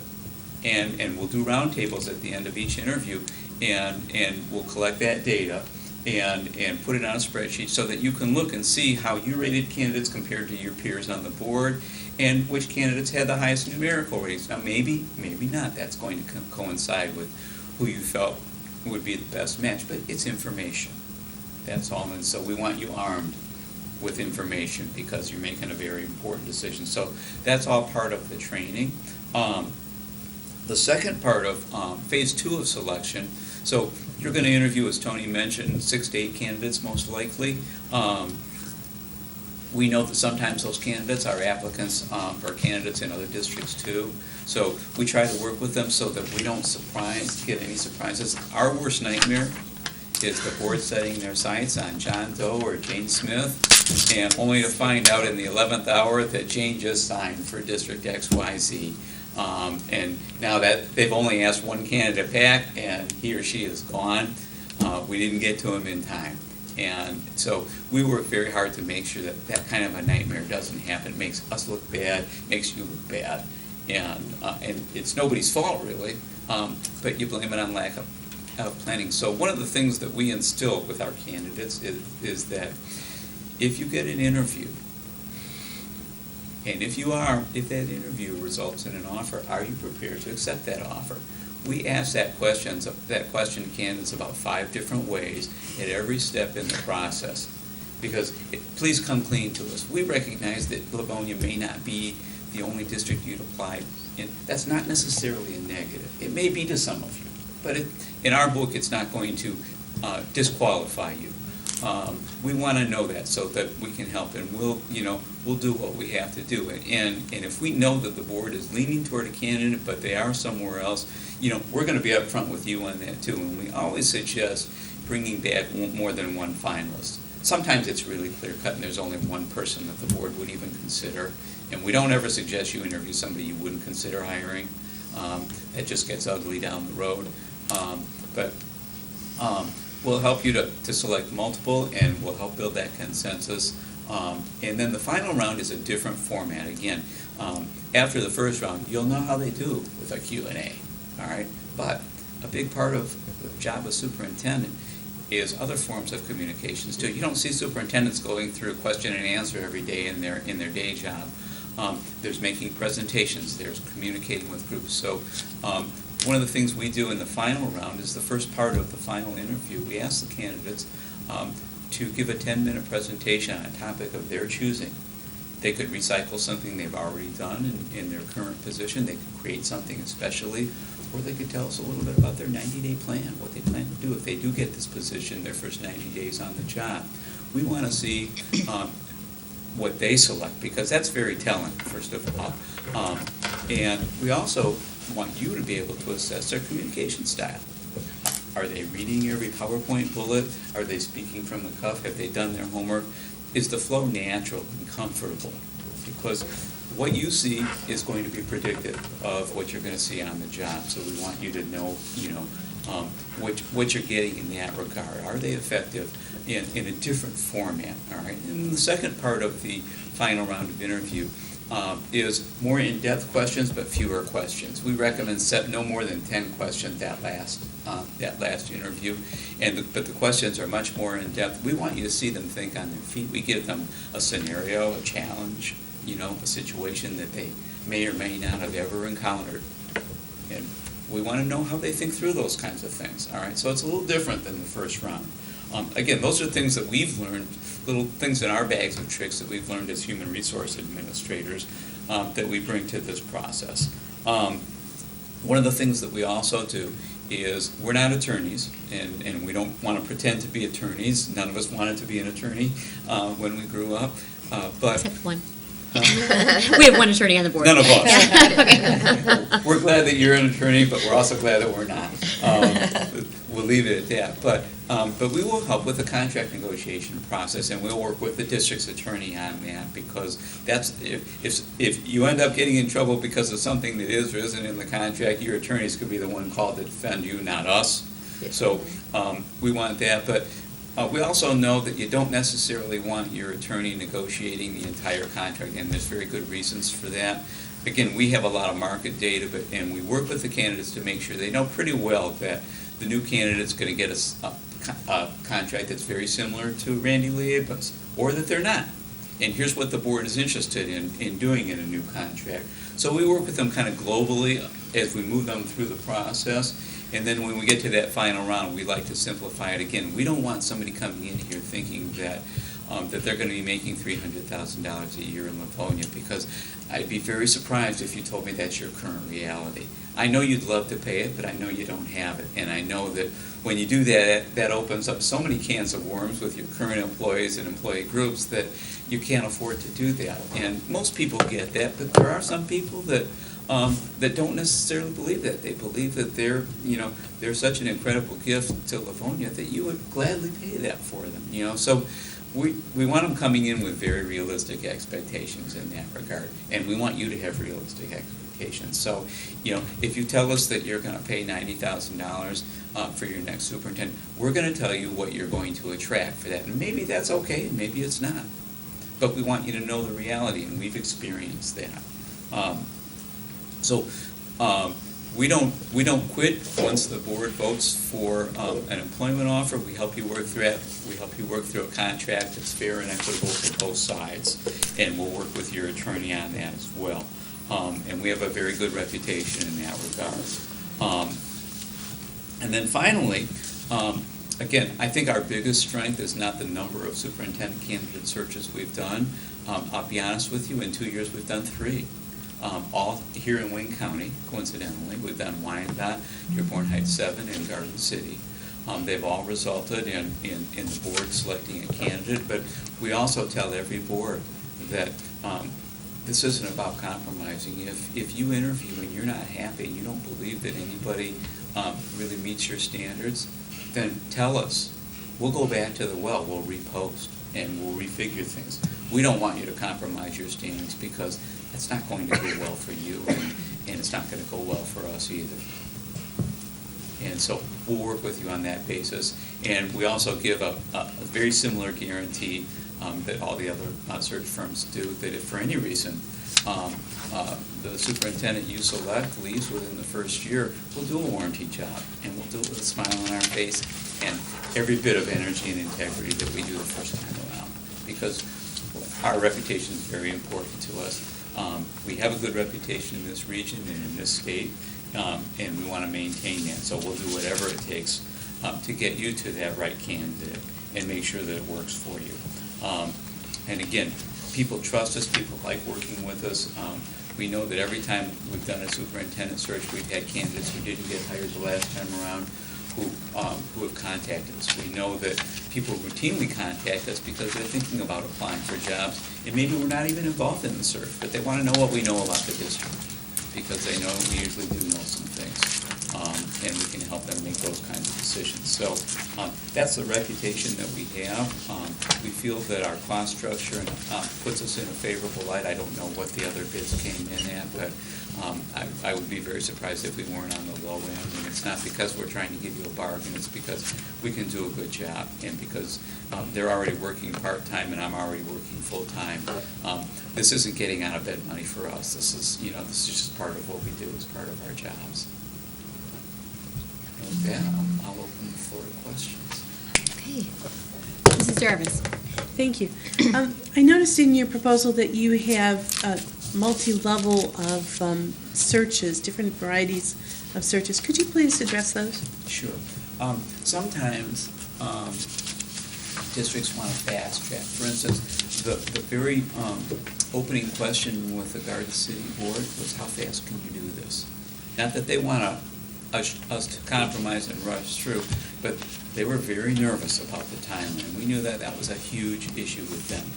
And so we said, if all the pieces of the puzzle fall into place in just the right way, we can do it in 6 weeks. We can do an expedited search. Sometimes school boards have an internal candidate that's been groomed, but they want to go through a process. But it doesn't need to be a long, drawn-out, very expensive process. We know the money is dear. And so we can do an expedited search, and if that's the situation here, again, in our getting to know you sessions, we try to find that out. Most districts with a reputation like Livonia has for educational excellence, a reputation like you have for meeting the needs of your community, and just, the high caliber of the staff that you have. Everybody in our region looks up to Livonia for different things. And most boards in your position are very concerned about maintaining that and doing a thorough search. Most boards in your situation look at it as making sure that everybody in the community knows that we beat the bushes the world over, and our interest was solely in finding the best candidate, whether they came from inside the district or across the country.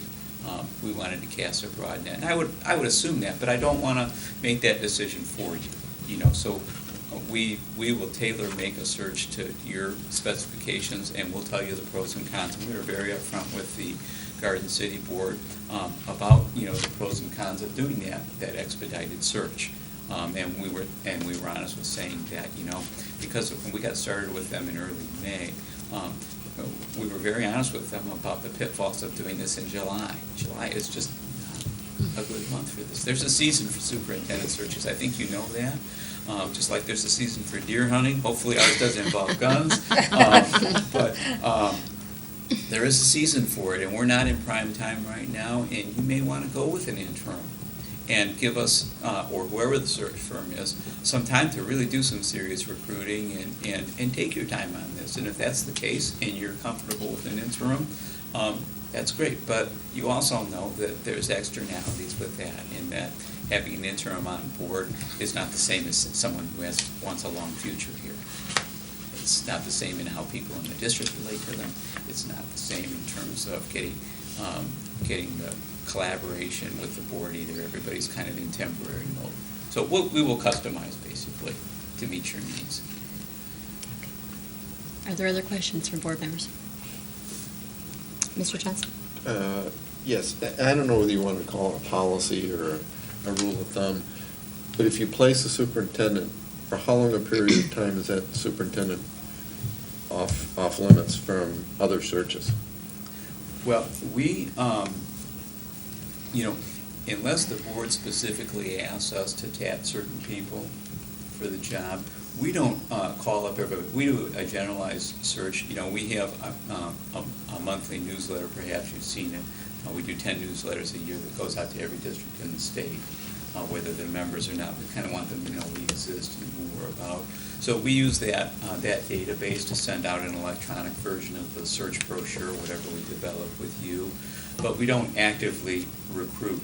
And, one of the things that I will tell you is that, and we would be very upfront with a potential candidate, if they were on the job for 10 minutes and they're already looking for the next job, that's not good.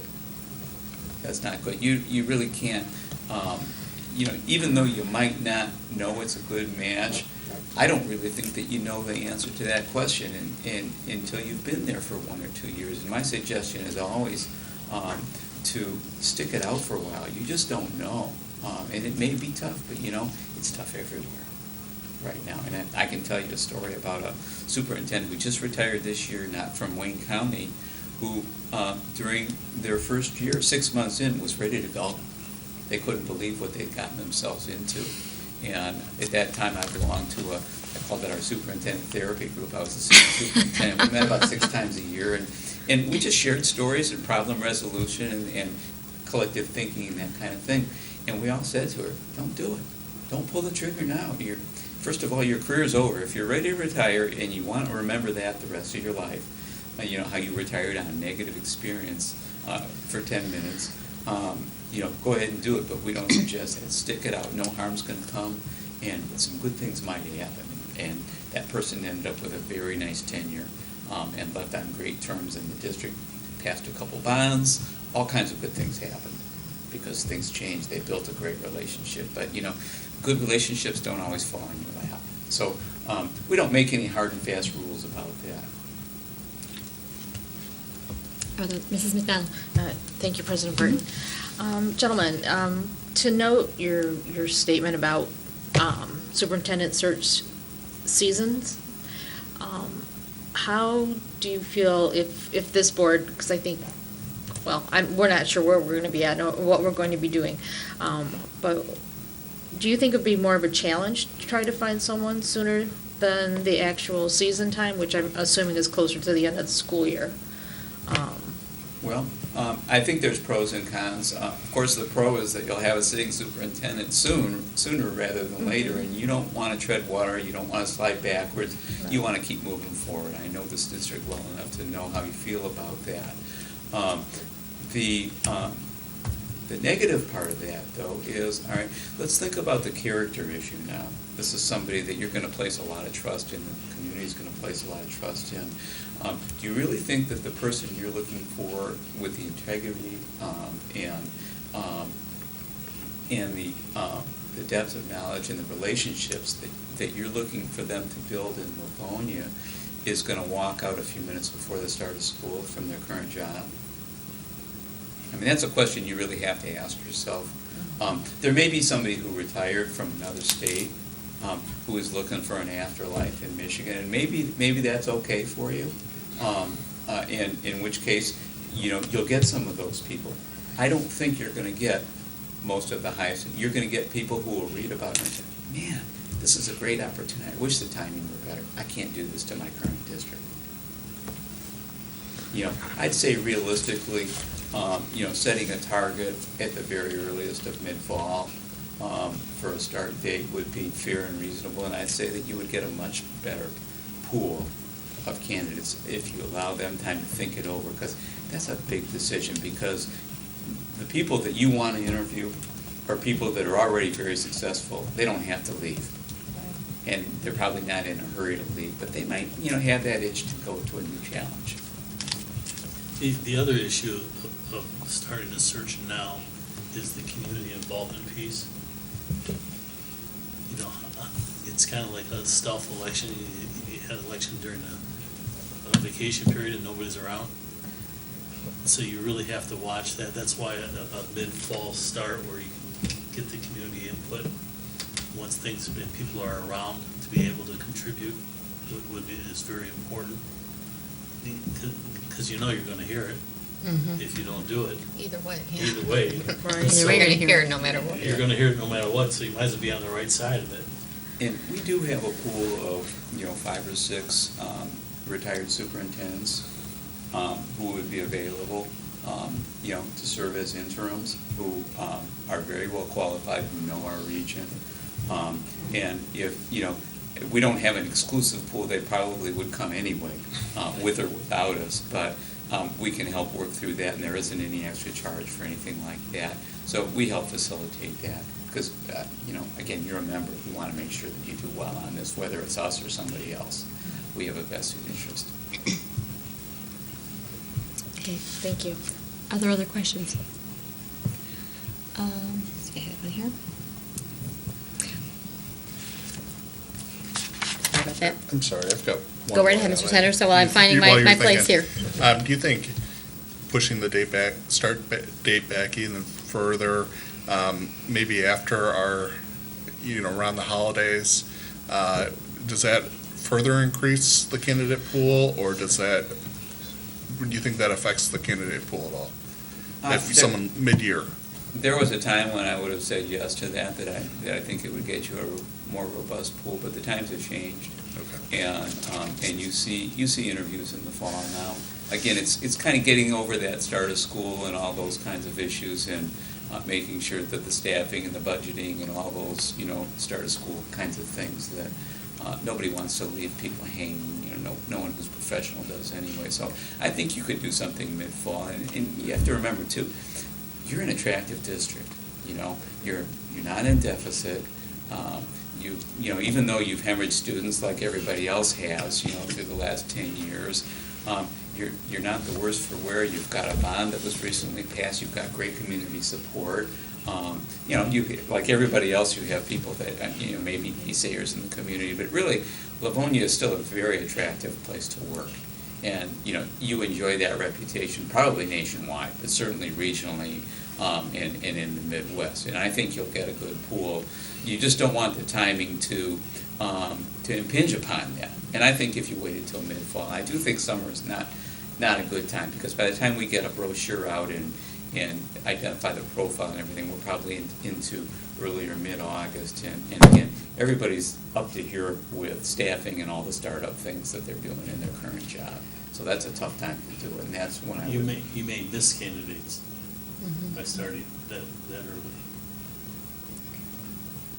Thank you. And when you're talking about starting, just to clarify, you're talking about starting the search or having the chosen candidate start the job? What you're saying is start in mid-fall. Start the search. Start the search. You're recommending starting the search in mid-fall. Well, we could start the search earlier in the fall with a mid-fall hire date, and I think you would be okay. Because then the interviews would probably be timed out to be, starting no earlier than like late October, November, and maybe wrap things up before the holidays. That would probably be the earliest that we would suggest. But again, we don't know your sense of urgency on this, And sometimes what you can do is, we can start the search tomorrow and get the posting up and see what kind of pool we get. And behind the scenes, just say, we don't have to necessarily put a closing on the date. We can say until filled, and we can work with you behind the scenes and say, we've got a really good pool, or let's slow play this a little bit because we don't have a real strong pool. But just knowing what happened during superintendent search season, we did Garden City, we got about 20 applicants. Out of those 20, there were probably 12 that could have warranted an interview, and the board picked 5 to interview. Dearborn Public, much bigger district, and they got fewer applicants than we did. It just, nobody, talking to, because the search consultants talk a little bit, we run into them at things like this and other places, and we're not enemies, and we're all trying to, to help school districts out. We talk, it just there haven't been a lot of people in the pipeline, but a new school year is kind of, all right, let's see what this class brings. One thing that you have to understand if you have a mid-fall start is the ability for a sitting superintendent to be able to leave. They're going to have to give some kind of notice. So that's one thing you have to also realize. So those kinds of things, not so much with someone who's not the sitting superintendent, because usually their supervisor knows that that's their goal and that's one of the things they want to do. But for a sitting superintendent, it might be pretty difficult to leave in the mid-fall time. And there might be, I've seen as long as a 60-day notification clause in superintendent. I don't think I've seen anything longer than that, but could be. But, I'd say, you can set a target, keep a little flexibility because, again, of a candidate that in your vision the sun rises and sets on may have some other little factors that we just have to kind of massage a little bit to make sure that it works out for everybody. I have one other question. What do you view as a realistic length of time that we should be devoting to the search? We've heard quite a range, so what's your opinion? Time on the part of the board? No, time from the point that we hire okay. a search firm until we ideally hire a superintendent. Okay, I'd say, because you're going to want a lot of community involvement, that takes some time too. Not everybody's available on Wednesday night at 6 o'clock, so we want to make sure that we're able to reach everybody. That can slow things down a little bit. I'd say 8 to 12 weeks would be the norm. I don't think it needs to be any longer than that, unless, the first net we cast just doesn't get any good fish. Then we'll say, let's see if we can stretch it out a little bit longer. But I know that you want somebody soon, and again, it's our mission to do that. But I also know that you want somebody good and somebody that's going to stay, and that's all part of the equation. Okay. And one other question. Michigan has its own idiosyncrasies in education, and likely other states do too. What do you see as the pros and cons of having a superintendent coming in from outside the state of Michigan and not knowing intimately what the education funding system is like, what 20J may have been about, what all of our little caveats that we have to live with in education in Michigan? Okay. So the pros and cons basically of an in-state versus an out-of-state candidate. Okay. The things that you're looking for in a superintendent are things that they either have by now in their career or they don't. Things like integrity, that transfers from state to state. Things like honesty, like mission and a sense of purpose. Relationship skills, being a people person, being kid-centered. Everybody will tell you that they're kid-centered because they all know that that's what they need to say. But what have they done that shows us, that they're kid-centered? So those things transcend any state or any locality. It's nice to have, most boards want someone that comes from a community that has at least some similarities to this one. That's pretty much the norm with boards. And, you can find Livonia-type communities in other states, certainly. So it's not so much about knowing the nuances, because they'll learn that. They have, the county superintendents meet every month. They'll learn that from there, and they'll know what they need to know. And and learn what they don't know, either from those types of meetings or with their staff, with their first line administrators.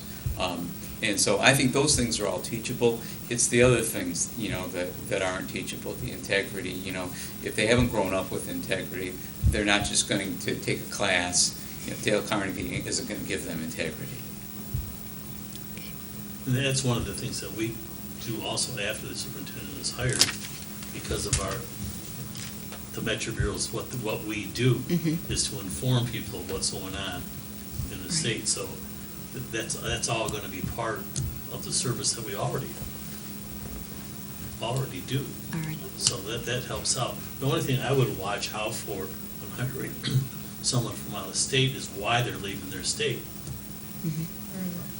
And that's probably more important than anything else. Why are they leaving Illinois? Well, they already got enough to be vested and retired in Illinois, so let me collect my pension there, and now I come to Michigan, and how long do I have to work to collect the pension there? So those are the things that you're going to have to separate. Are they in for a long-term commitment, or are they just here coming to Michigan to collect another pension? Those are the kinds of things that you have to weigh. Okay. Why are they moving? Okay. All right, other questions? Mrs. I McDowell? have a question on that. Then you would help the board determine these questions if we did have an external candidate of that nature? Yes, Oh, yes. Okay. that's our job. Yeah. Well, I know, I'm glad. And also, as far as certifications or qualifications to transfer into Michigan, you would assist with that also? Yes, yeah, we take care of, in terms of checking credentials and everything else, we work with you on developing a profile, again, in terms of experience, whether or not you want someone who's had superintendent experience. Just keep in mind that, there's a lot of superintendents that have had superintendent experience, but it wasn't good experience, and Right. we want to help you get to what you're really looking for. So we help you with that. We help you with credentialing and making sure that they meet the Michigan standards for school administrators, which are, in this day and age, pretty much anybody can be a superintendent even if they don't have a master's degree yet, believe it or not. They can be credentialed in Michigan as long as they agree to go to school and get a master's in educational administration. They can still qualify for a temporary certificate. So that part's pretty easy nowadays. Used to be you had to have an administrator, or at least a central office administrator certification, but the rules where politics is interfaced, I should say. You were One way right or the the other. first time. All righty.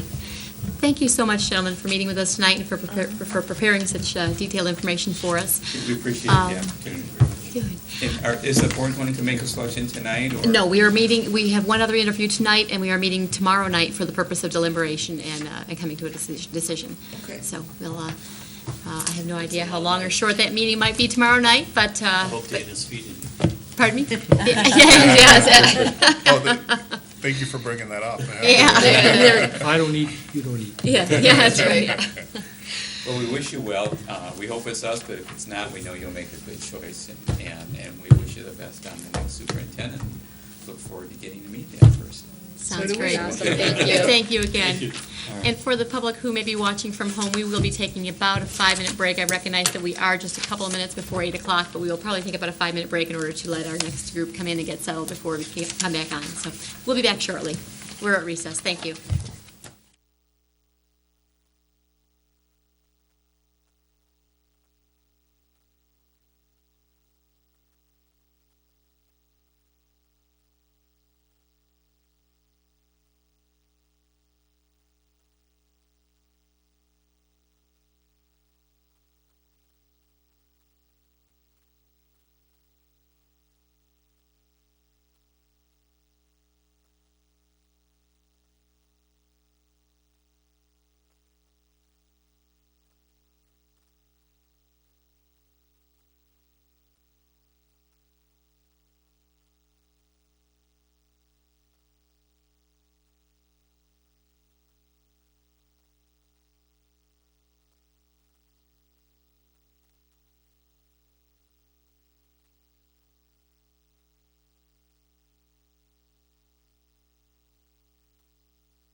Good evening. We are rejoining the Livonia Public Schools special meeting of July 8th after our brief recess. We have our third interview of the evening, and that is with MLI, Michigan Leadership Institute, and we have with us this evening Dr. Michael Wilmot, who is the president and CEO of the organization. Mr. Winery, are there any opening comments you would like to make before we jump in? No, thank you. All righty. We're going to go ahead and let you get started, and after your presentation, if you don't mind, we'll field some questions and answers that we undoubtedly will have for you. That's fine, I would appreciate that. Again, let me just say thank you for the opportunity to submit a proposal in response to your request for proposals for Superintendent Search Services. We're pleased to be able to bring forth a response to that request and hope that we can move forward and convince you that we are your best partner in the search process. I would like to begin by acknowledging an inadvertent word processing error in the response to the RFP that we sent you that I just noticed this evening. On the section under support for the board, there's a representation that the MLI consultants are lawyers. It should have read, "We are not lawyers." Yeah, okay. Legal counsel. So I want to just make sure that there's not any misunderstanding. Confusion there. Or anything, other Alrighty. than that was a misrepresentation that was inadvertent. All right. So having said that, let me just tell you a little bit who Michigan Leadership Institute is. We're one of the preeminent search firms here in the state of Michigan. We do our work exclusively here in the state for Michigan public school districts, both local school districts and intermediate school districts. We've got a proven track record of success. The document you have in front of you says we've successfully completed over 225 superintendent searches here in the state of Michigan. To date, that number is over 275 successful searches. 75 of those searches done here in southeast Michigan. I have been directly involved as the lead consultant in all of those 75 searches here in southeast Michigan that cover Wayne, Oakland, Macomb, Monroe, and Livingston counties.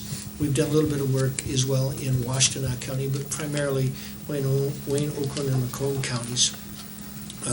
We're a Michigan-based business, and I always think that's important for us to emphasize, because as Michigan businesses, we contribute to the economy here in the state of Michigan, and we contribute our tax dollars to the state of Michigan that helps fund Hope School Aid.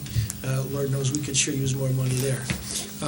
The Leadership Institute was founded in 1998 by Dr. Tim Quinn. Tim was a former school superintendent, and both here in the state of Michigan and in Green Bay, Wisconsin. Started the Leadership Institute with the premise that the strength of Michigan school districts is really predicated by the strength of the leaders who serve them, and that being the case, that we really have a commitment and an obligation to do whatever we can to ensure that there's a quality group of school leaders out there that can help guide Michigan school districts through these very difficult times. We're a privately owned for-profit company, and as such, we have all the rights and responsibilities of other privately owned for-profit companies. Were we to be selected to be your search firm, your search partner, there would be 3 consultants from the Michigan Leadership Institute that would work directly with this search. Myself as the president and CEO, Dr. Tim Quinn as president emeritus of the firm, and Dr. Bill Weber, who served the South Redford School District for some 42 years, and in the last several years has worked with Michigan Leadership Institute along with Michigan State University, working on priority and focus schools along the way. We call your attention to what we do. We assist boards in their communities in search for peak performing leaders to serve as their local school district superintendents. That's pretty well known. In addition to that, however, we do a lot of research relative to effective governance and how effective school districts and other public organizations operate in a successful mode. We conduct research into the art and science of leadership that benefits public school districts in particular. We conduct academies that prepare those who aspire to superintendencies, particularly here in the state of Michigan. To date, we've matriculated over 440 administrators through that annual SUPS Academy. And prior to the state's early retirement incentive offer a couple of years ago, we had about 30% of the sitting superintendents in the state of Michigan were graduates of our SUPS Academy, something that we're very proud of. We provide assistance and guidance to governance teams as they begin to form those new relationships and help them move forward. And we mentor school leaders, particularly school superintendents. Every search that we do contains really two provisions that go beyond the appointment date. One is that we'll do an orientation workshop as part of that search service with the board and the new superintendent. And then secondly, we will be available to that new superintendent for the first 12 months of their tenure as superintendent, 24/7. Having served as local superintendents ourselves, we know that in any school district, it can be a lonely chair to sit in. And there's not a peer directly in the district that you can go to. And while there's a lot of resources locally, sometimes people are apprehensive to go to a neighboring superintendent or to the ISD to ask for help. And so we offer that as an ongoing part of our search services, 24/7 calls anytime. And I would tell you in all honesty that we've extended that many times when somebody calls and says, hey, can you help me out? We'll be there for them along the way. If we don't have an answer, we'll get them an answer and point them in the right direction. We've given you a breakdown on the MLI search process. In all honesty, the mechanics of the process is probably pretty consistent in all the firms that you've spoken with.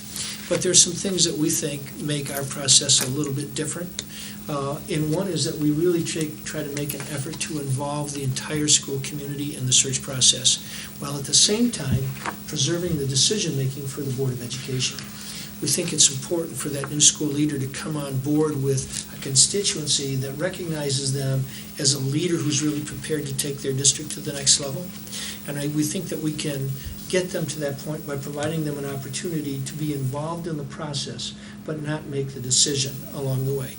Secondly, we think that it's important in our process that we don't just post the position. We spend a lot of time and effort recruiting candidates to apply for positions. And in all honesty, that's one of the strengths that we believe we bring as an organization. Our knowledge of the administrative group across the state of Michigan and across the country through our connections with the Broad Academy and Dr. Quinn's work since he left full-time day-to-day activities with the Leadership Institute. We have those connections across the state and across the county that allows us to then make direct phone calls and say to candidates, you really need to be looking at this particular position. In fact, one of the most recent searches that I just completed was the Dearborn Public Schools. And the 4 candidates that that board chose to offer were all 4 people that, number one, had been graduates of our SUPS Academy. They were picked by the board, not by us. And then secondly, each one of those people were people that we made a direct contact to and said, you need to be looking at this particular position, which tells us that we can bring to a board and a community a group of high-quality people from around the state that may never just look at a posting and say, yeah, that's a job that I'm willing to apply for. But when we make those personal contacts, we can really highlight for those people the strengths the school district maintains and why they should be looking at that particular position along the way. We can tell you that our experience has been that our search process is a smooth process. We've never had to go back and start over again. We've always been able to complete every search we've done on time without any problems along the way. And we provide with each search we do both a warranty and a guarantee. Probably should have said guarantee before the warranty.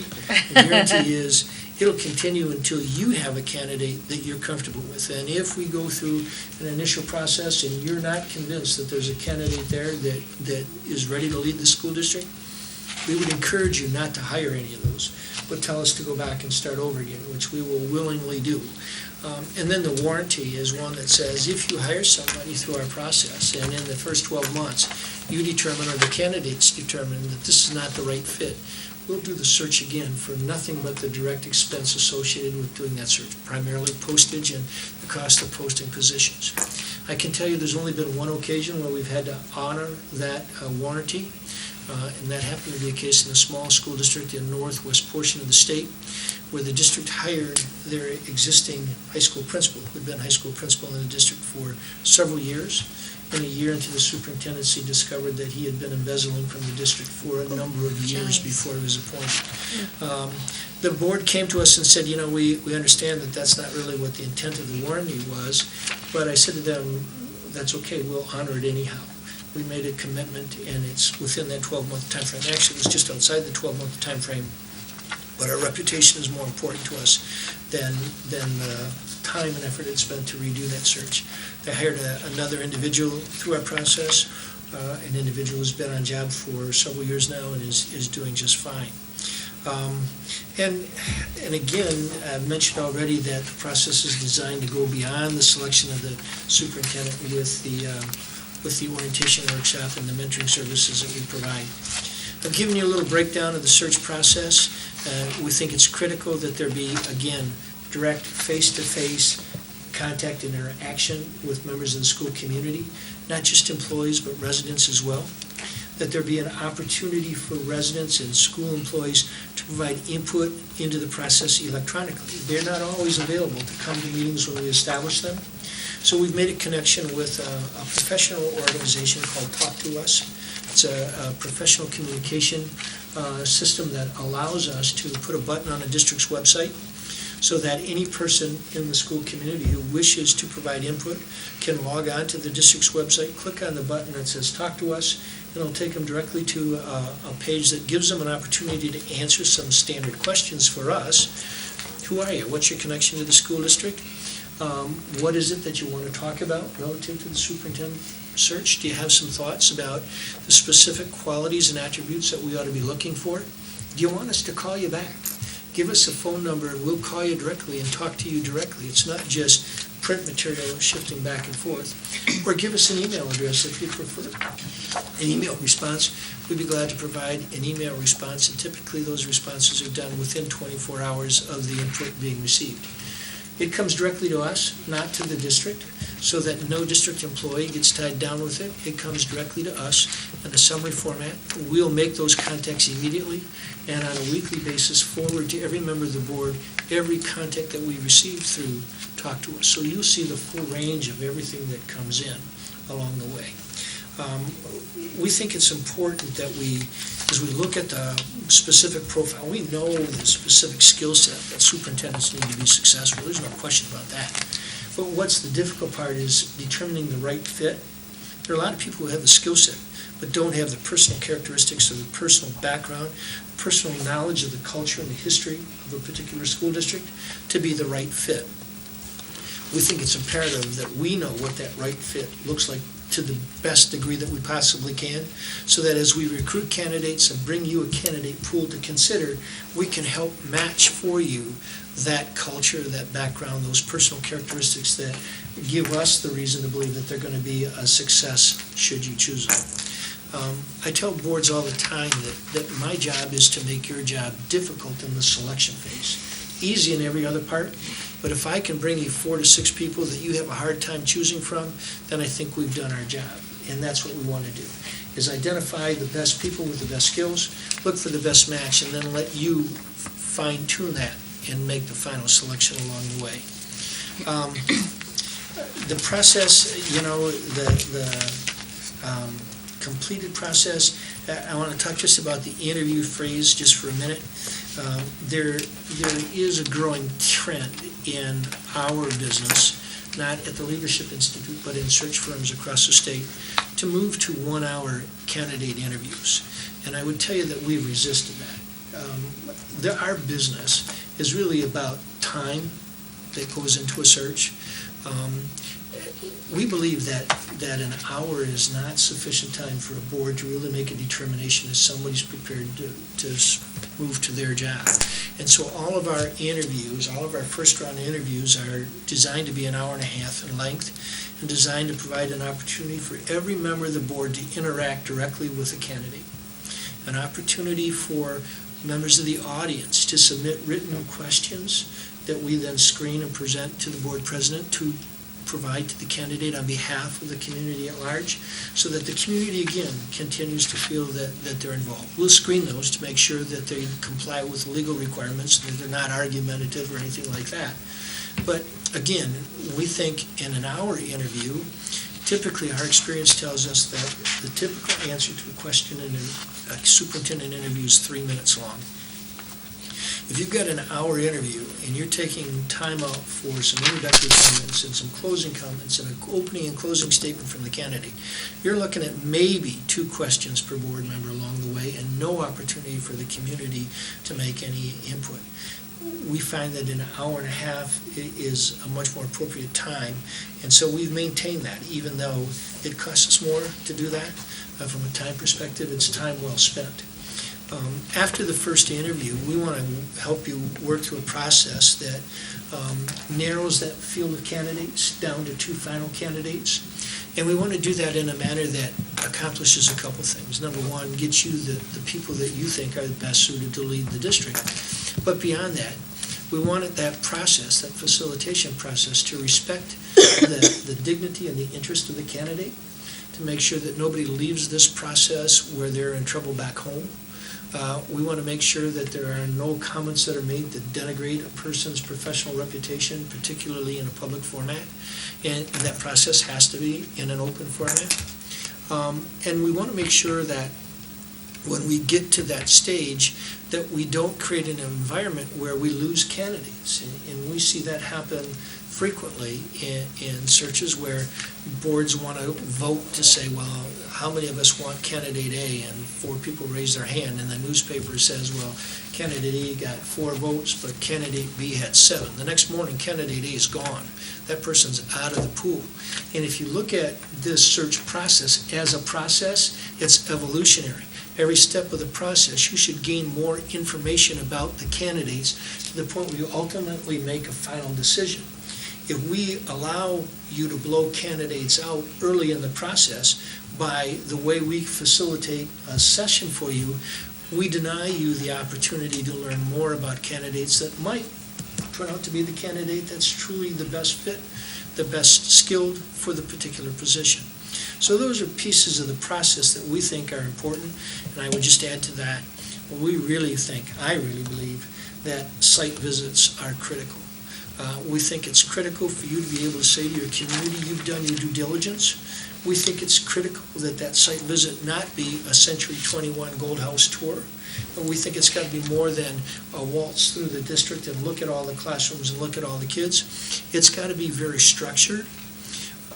We try to structure that so that the visiting team, whoever that happens to be, and we've had visiting teams with as few as 3 people, 3 members of the board, and we've sent visiting teams that had 60 people, sent a whole school bus. It depends on what the board wants. It depends on what the size and the scope of the district is. If it's a small district, they don't have the capacity to handle 60 people. A district the size of Livonia, we could certainly structure that. I don't recommend it, but if that's what you wanted, we can facilitate that for you. Again, we think that needs to be a very structured visit. It should be about 6 hours in length. We think the candidate ought to meet that visiting team when they arrive in the district. We think that that candidate ought to welcome them and spend 15, 20 minutes with them, highlighting for them the things that the candidate's most proud of in their current job position. And then we think we need to tell the candidate in advance, we want you to structure on at least a 30-minute, 45-minute preferred basis, small group discussion in a closed format for the visiting team and specific stakeholder groups within the district. I want the visiting team to have a chance to talk to some current board members in the district where that person works, 2 or 3, behind closed doors, confidential. I want them to be able to talk to other administrators, superintendent secretaries, support unions, the teachers union, some community members, some PTA groups, some business people across the district. And I want it to be very structured. And I want the visiting team to be able to say, well, don't just tell us good things about the candidate, but for example, when Colleen was with us on 2 occasions and in her interview, she said she does these things and she would do that here in Livonia. Can you give me some examples of how she's done them in your place? At the end of that day, when you leave, I want the candidate to provide for you a confidential location where the team can debrief for up to an hour and talk about what you saw during that day. At the end, when you're ready to leave, I want the candidate to be able to put in the hands of the chair of that visiting team a list of not less than 25 names and telephone numbers that are representative of the people that the visiting team saw during the day, but not the same people. My theory is simply that when you're in my house, there's nobody going to say something bad about me. But if you were to call somebody after I'm not there and they're away from the district, you might get a totally different read. And so I want the visiting team to have the opportunity to do both, to talk to people internally, but then also, if they so choose, nobody else knows whether they ever follow up on that. But if you want to call, the numbers are there, the names are there, you know who those people are, and you know what kinds of groups that they represent. I can only tell you that I've seen a number of searches where it was only after a site visit that the board focused on a final candidate. And many times it's different than the person they thought it was going to be when they went into that site visit. So we think that that's really important. Why MLI? Number one, our experience, our track record, and our knowledge of Michigan and Southeast Michigan in particular. I would tell you that I served as a local school district superintendent here in Wayne County for 18 years with the Garden City Public Schools. Dr. Weber served as superintendent in the South Redford School District, two of your neighboring districts. We both worked our entire careers here in Wayne County. In fact, I started my career here with the Livonia Public Schools. I worked as a 7th and 8th grade language arts and social studies teacher at Holmes Junior High School. Served as a student activities director and an assistant track coach there. Before leaving Livonia for Garden City as a high school assistant principal. I lived in Livonia up until a year ago when I sold my home at Gill Road in Southampton to my son and his family. My kids all matriculated to the Livonia Public Schools. My 4 kids all graduated from Stevenson High School, and 2 of my 3 grandchildren continued their education with the Livonia Public Schools through this last June. They have recently sold their house and moved for an employment situation, but Livonia has been home to me personally for a long time. Been connected to this community and been involved in this community, and think that one of the strengths that we bring to you is our knowledge of not only Wayne County but Livonia and the Livonia Public Schools. You have our commitment to put the additional time and effort in to make this a successful search. Our reputation is based on the quality of the work that we do for you and the quality of the superintendent that you wind up with. Our reputation is extremely important to us, and we won't ever do anything to diminish that in any way, shape, or form. The accessibility, we're local. Bill Weber lives in Plymouth. As I mentioned, I lived in Livonia. I spend about 4 days a week in Southeast Michigan, here in Wayne, Oakland, Macomb County. Currently, my 2 daughters married identical twins and bought homes in Livingston County right next to each other. They each have 3 kids, each the same age group. So when I'm here, my wife gets to spend time with the grandkids. So we're here frequently. We have a Michigan-based corporate office. Again, we have particular experience working with school districts, both intermediate and local, here in Southeast Michigan, and the synergy that we can bring. While we have 3 consultants that will work directly on this search if we're selected as your search firm, we have another group of consultants that work in other parts of the state who consult on every search that we do. Every one of our consultants consults on every search that we do. And we think that gives us strength, because when I get an application from a candidate from the Athens Public Schools over on the southwest corner of the state, I can call Gary Ryder, who's my regional president in Southwest Michigan, and say, so I want to know from secondary and tertiary references, who is this person and what kind of a quality candidate are they going to be? And I've got consultants all around the states assigned on a regional basis that we can tap into. Additionally, we contact each one of those people and say, so we've got the Livonia Public School Search. Who in your region should we be talking to? Who are the superstars in your region that are ready to move to a district the size of Livonia Public Schools, who have the pedigree to be able to be a true leader and to take that district, a high-performing school district, to the next level. So those are the things that we think, really provide rationale for why MLI. We've given you a few of our recent searches of some high-performing school districts, larger school districts here in the state of Michigan. We've given you the full list that goes back to the initial founding of the Leadership Institute. Take your pick, call anybody you want along the way. We think that's our best advertisement, is the work that we get from people that we've worked for before and the references that they provide for us. So that's material in the handout that we gave you tonight. I'd be glad to address any other questions or concerns that you have about MLI or about our proposal along the way.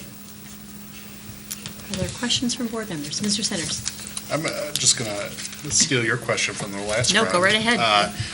We've had a kind of a large spectrum of time ranges and how long you think an appropriate search would be. What's your opinion? In a typical search, I would say 12 to 14 weeks. You're not a typical search. I don't think you can afford to wait 14 weeks before you do anything. I think you need to get started right away. And what I would suggest, I've given a fair amount of thought to this. A lot of school districts, I would say to them, wait, get an interim, wait until, December, January, repost and go from there. I don't think that's what you should do. I've had enough people call me who have interest in this position already that I think you ought to post it right away and begin to accept applications with a relatively short posting period. Interview those people, look and see who you get. If you find the right person, hire them. If you don't find the right person, reject them all, and then go with an interim and repost back in December, January. It gives you an opportunity to really look and see who's out there, who's really interested, and gives you a chance to move forward. The bottom line is whenever you're with an interim, as good as they can be, you're marking time, you're treading water. And people in the district know that this too will pass, that at whatever particular point in time, somebody else is coming in and we'll start over again. So I think if we can find a high-quality person that's ready to lead, that you are convinced is the right person to meet the culture of this school district, then I think you ought to hire them. But I think you also ought to go in publicly saying, we're not just going to rush through this thing and hire anybody who shows up. If we find the right person, we will hire them. If we don't, we will back away from this and come back in December. That's the peak time, December, January, February, for school districts to be looking. I see districts moving now earlier in the winter, December-ish, to try to get ahead of everybody else who's going to be looking. But the Livonia Public Schools have a premier reputation. There are people out there that are waiting and are looking for this job to be posted. So I would say post it, do a short posting, maybe 4 weeks. They'll be ready to, screen those applicants, see who's out there, and bring in, 4 to 6 quality people. And if you find the right person, hire them. If not, say thank you very much. We're going to repost in December. That's what I would do. Could I just follow up Go with right that? ahead. Absolutely. Under that timeline, we would have someone probably starting around the beginning of school year. Do you think we could still get attractive candidates with that? There's a question, we had an opinion that a lot of reputable candidates may not leave their districts in that kind of situation. Here's what I think you're going to find. Yeah. I think you'll find people who are experienced superintendents probably are not willing to move at that point. But I think there are a number of really high-quality assistant superintendents in the area who've already called me and said, I'm interested in that job, and I'm going to go after it whenever. I think you'll find a plethora of those folks. The reality is we don't see a lot of movement of local superintendents from one district to another right now. They tend to be people who are up-and-comers, who are moving forward. And I think that's what you'll find, probably at any point that you look. When we see sitting superintendents, what we are seeing more of are people who are in trouble in their current job, and looking to go someplace else to land, and that's not the kind of candidate that I'm interested in. I'm not interested in recycling somebody else's problem. That's not to say that I'm not gonna call sitting soups.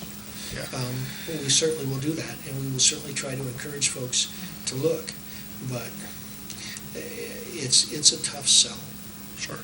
at any time, Yeah. and probably more so now. Thank you. Mrs. Laura? Thank you. Going along with that time frame, we all know timing is everything. Do you feel that that time frame that you just suggested, because we've heard different opinions Yep. about that, how do you think that's going to affect the community involvement, the educators' involvement if we're starting tomorrow?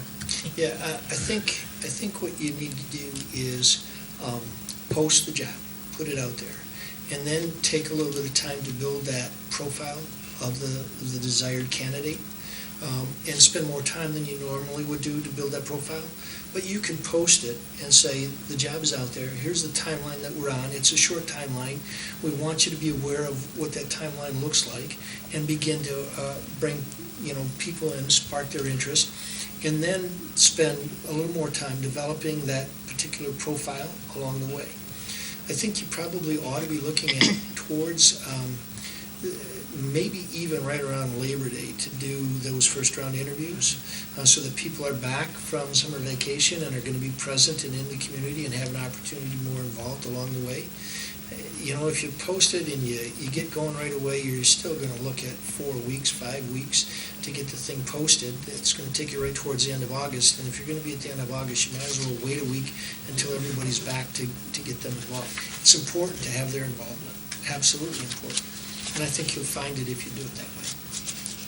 So you don't necessarily have to have involvement before the first round interviews? I think you need involvement before the first round you interview. I don't think you need involvement to post the job. Okay. I think you can say the Livonia Public Schools announces a vacancy for the position of superintendent of schools. It's anticipated that the board will accept applications through the end of August and do first round interviews in the first week in September. There were And- questions over, I'm And sorry. again, I Go just ahead. think that the important piece is, if you don't find the right person through that process, then you have to be willing to say, we're gonna step back. That's gotta be part of your plan. Thank you, President Burton. That was actually That my was your question, question. yeah, Okay. because That was it's very mine. important, very important to make Thinking sure along we the have same that. great Oh, lines. absolutely. And again, I just want to emphasize that we're here to do that and determine that there isn't anybody in this group that we really want or that we feel we have the right mix of folks here. There's no additional cost. We're going to go back and we'll start all over again in December to make it right. So as I look at it, I say, so what's the downside of doing that? I don't see any. If you find the right person, you're several months ahead. If you don't find the right person, then you go back and you're right back at the same place and you haven't lost anything along the way. If you were to post in December, start that process in December, it's going to be the end of February by the time you're done.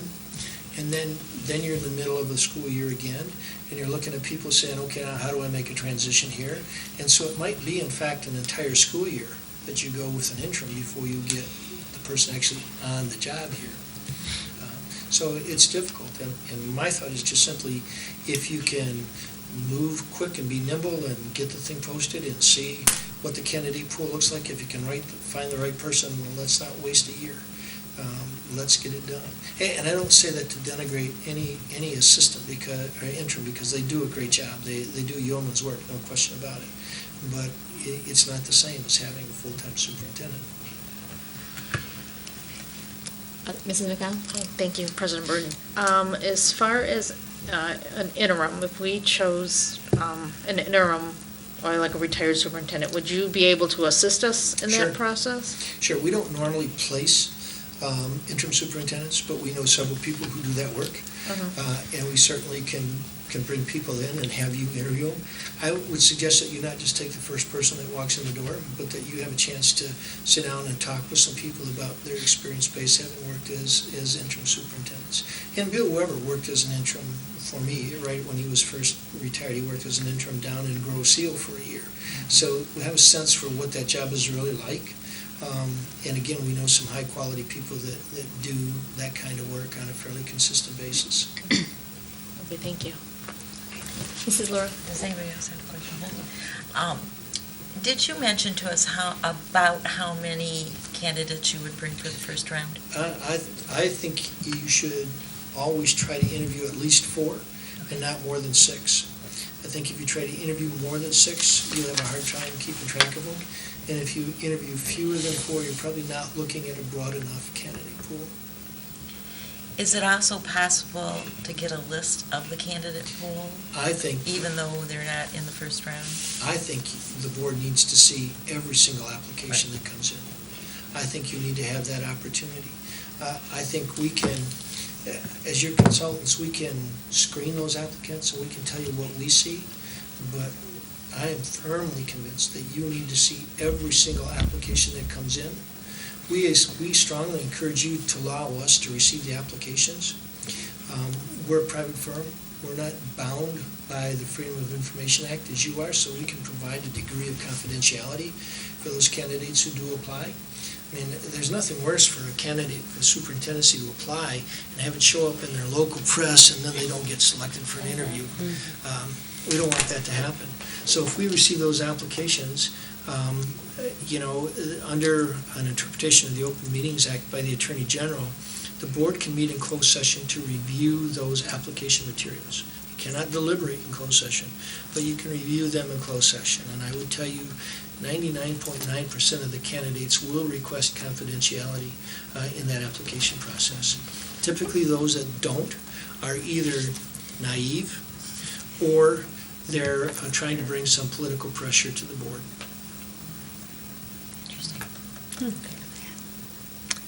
Mrs. Bonnefield? Sorry, we've gone through a lot of interviews. That's Did okay. you discuss it all, you talked a lot about Michigan. Do you recruit from the rest of the U.S.? We sure do. Okay. About 25% of any candidate pool that we do are from outside of the state of Michigan. Okay. And it varies from district to district, Sure. How many are actually going to be. But there are a couple of things that I think every board needs to be cognizant of. Number one, right now, Michigan is not viewed in a very positive light across the country. When we have a state superintendent who says publicly that we're about 10 years behind most of the other states, it's not a real encouragement for administrators in other states to look here, unless they're coming from a state like Ohio, where they've recently changed the retirement law, so that it used to be at 30 years your pension was frozen. You couldn't earn anymore if you stayed longer. Now if you stay longer, your pension gets reduced for every year you stay. So you get a lot of people who are walking out after 30 years and looking to go someplace else and invest in another pension. That's not typically the kind of candidate that we're looking for either. There are some individual candidates that we know of across the country that we would certainly make a direct phone contact with and say, hey, you ought to be looking at this. We've had some pretty high-profile people in a number of our searches in the past.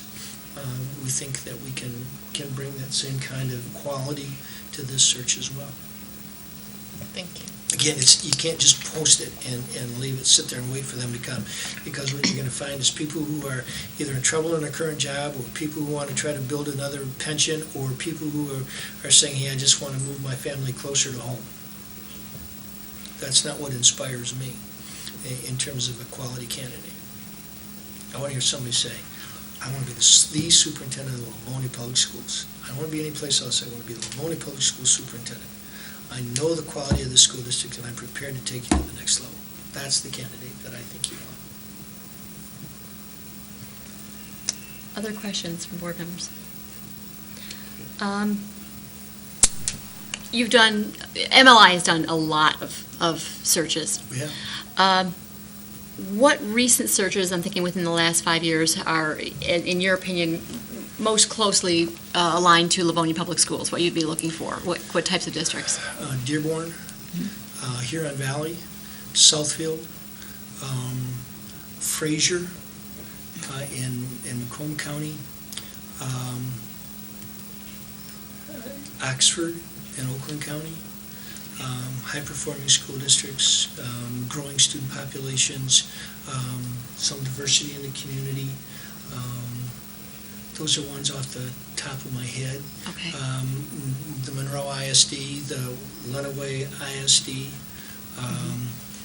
Brighton, I don't know if that was in 5 years, maybe 6 or 7 years, but Brighton with Greg Gray, Adrian, Dexter with Chris Timmis in Dexter. Okay. Those are ones that I have personally been involved with. I led those searches. Okay. Is MLI currently involved in any searches that would be either involved at all or involved in other searches that would be for districts similar to Livonia? I mean, is there a possibility of some competition here where you're representing two districts that are look pretty darn similar? No. There are two districts that we're currently doing searches for, both in the southwest portion of the state. One is Athens. I take that back. We just submitted a proposal to the Greenville Public Schools in Kent County, but nothing on the east side of the state, nothing in a district the size or the reputation of the Livonia Public Schools. Okay. And I would tell you that I think, that's a problem. Not only don't want to be in a position where I've got two districts that I'm working with that have got competing candidate pools. I don't want to be in a position where I work with the board to place somebody and a year later come back and knock on their door and say you ought to be looking at someplace else. I don't want to do that. I don't do that. And in part, that's part of our reason for our guarantee to you. As much as I like most of the boards that I work for, I don't want to work for them for nothing. So I want to make sure that we get you somebody. Look, we know that the success of school districts are predicated on the capacity of the superintendent to stay long-term. If you're changing superintendents every 3 years, we know, research tells us, you never have the opportunity to realize the benefit of that person being there. Meaningful change takes 3 to 5. So if you got a revolving door in the superintendent's office, you never get that chance. So we look for candidates who have the capacity to stay long-term. And if you look at it, I stayed superintendent in Garden City for 18 years. I'm a firm believer in that. That's been my personal experience. You've got to be willing to make a long-term commitment if you want to be able to bring meaningful change, meaningful development, meaningful improvement to any situation. And as good as any school district is, there's always room to be better. And that's what I think we need to strive for. What is your hands-off policy? You kind of alluded to it there a moment ago, but do you have a strict policy on that in terms of if you place a candidate into a school district, is there a number of years that you will not go back and try to recruit them for another job? In all honesty, I can't think of a situation where I've done that, where I've gone back and tried to recruit somebody out of an existing position. I've had occasions where people have called me and said, I've gone as far as I can go in this current position. If things come up, let me know. And I say to them, if you want to know, you're going to have to follow our website and watch our newsletter because that's where it's going to be posted. I'm not going to call you directly. I will not do that. That doesn't do you or the candidate any good. I'm not looking for people who are just want to be climbers. I want somebody who's willing to stay and be a builder, build something that's important.